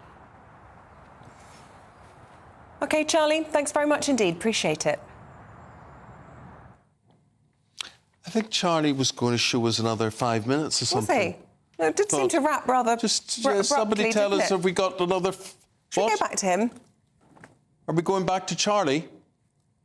Oh, good. Silence here completely. Nobody telling us what's Is anybody speaking Hi, to you? Charlie, I'm sorry. Charlie, I think you're going to show us and tell us what's on the agenda today there in Oxford. So at 12, the ceremony will start. The Lord Mayor will be here. We'll also have the Deputy Lord Lieutenant in attendance. And as I said, several school children, local schools here, coming to join that commemoration. It's the first of several events that will be taking place on this Torch Roadshow that the Commonwealth War Graves Commission has put on. They maintain some 23,000 memorials and cemeteries in over 150 countries. But it's the cemeteries around England that will be hosting these events in the next few weeks ahead of that 80th anniversary of D-Day. There'll be a service taking place behind me here at this cemetery just outside the centre of Oxford. We anticipate that there will be a moment's silence to commemorate those who lost their lives on D-Day, some 10,000 Allied casualties in the morning. And after that, the torch will go down and it will prepare for its third day as it moves on to a new location. Yeah, well, the sun is shining. For hopefully everything goes well there today. Charlie Peters, thank you from Oxford. Thank you very much indeed. And so many of you sharing your D-Day memories as well. Kevin says, my father fought in the war and my uncle and I grew up hearing the stories of the war. Their lives really were something compared to young people today who think they have it hard. They don't. Eva says, I'm in Oxford following the torch tour. My husband and I are going to go all the way to the Netherlands for it. It matters to us in retirement that we honour brave people who came before us. Wonderful views from the car, and we are listening on the radio. Eva, good morning. Lovely to hear from you. And thank you for telling us, explaining to us your bidets, how they work. And why they're We're ending on a high. Yeah, Ken says, This is Needle. We have a combination loo and a bidet fitted when we refurbished our ensuite. It's brilliant, and I always feel clean right after. I never go to the loo anywhere else unless it's an emergency. Ken says, how can you live without a bidet? It is an essential ritual after using the loo. I just can't understand how you can put your underwear back on without washing. And Paul says we have an electric one. It looks like a toilet, doesn't take up any more space, and it has heated seats and heated water. Lots of you giving your views on the King's portrait as well. It has divided opinion. Some people not quite sure. Other people saying that it's a grower, that they get used to it once they're over the shock of all of the red. But Linda says, I love the portrait of the King. It's a fresh modern take. And for all those deriding it, they say beauty is in the eye of the beholder. We're big fans and really thrilled that Jonathan Yeo is going to be on the channel on the next programme with Andrew and Bev. Fantastic to hear from him about the inspiration behind it. Apparently the King was very involved in some of the ideas, including the butterfly. Well, have yourselves a good rest of day, whatever you're doing. GB Breakfast will be back tomorrow from 6 a.m. as per normal. Have yourselves a good day. We've enjoyed being with you today. Hope you've enjoyed it similarly. Yeah. Thank you very much. And here's your forecast. Bye-bye. A brighter outlook with Box Solar, sponsors of weather on GB News. Good morning. Welcome along to your latest weather update from the Met Office here on GB News. Many places having a fine day today with sunny spells, and it'll feel pretty warm in that sunshine as well, but some parts, particularly across eastern England, remaining pretty drab. Rain and drizzle on and off across much of Yorkshire, Lincolnshire and into Norfolk as well. A few showers scattered about elsewhere, some getting to the west of the Pennines and maybe a few across the southwest of England. But many places here through Wales, Northern Ireland, much of Scotland will be dry. Notice quite murky conditions on the east coast of Scotland, however, returning here. That's going to suppress the temperatures. In the sunny spells further south, we could easily get up to 20, maybe 21 Celsius. That mist and low cloud will be around then through the evening and overnight across the eastern part of Scotland, tending to come and go and, as I say, suppress the temperatures. But generally a fine warm evening across the Highlands. It may cloud over a little bit through the central belts. Could be some patchy rain across southwest Scotland this evening. Most of Northern Ireland staying dry, but maybe again here clouding over a little bit. Pretty dull and damp across parts of eastern England through to the East Midlands. Much of the south having a fine evening. Just a bit of a breeze picking up along the south coast, and as I say, maybe one or two showers here. We'll continue to see some outbreaks of rain and keep the generally pretty drab conditions across the east coast of England, and that will last through the night and into Thursday morning. Temperature-wise, well, we may dip to single figures overnight, but most towns and cities staying in double digits. On to the details for tomorrow. Again, a fairly grey start across much of northern England. Rain at times here. More of it, though, to the west of the Pennines, and we'll see a bit more of that rain just heading into parts of Northern Ireland, southwest Scotland through the day. A few more showers in the south tomorrow. Some heavy showers likely to develop by the afternoon. Plenty of sunshine away from those showers. And again, a good-looking day in western Scotland where temperatures likely to get over 20 Celsius. Goodbye. That warm feeling inside from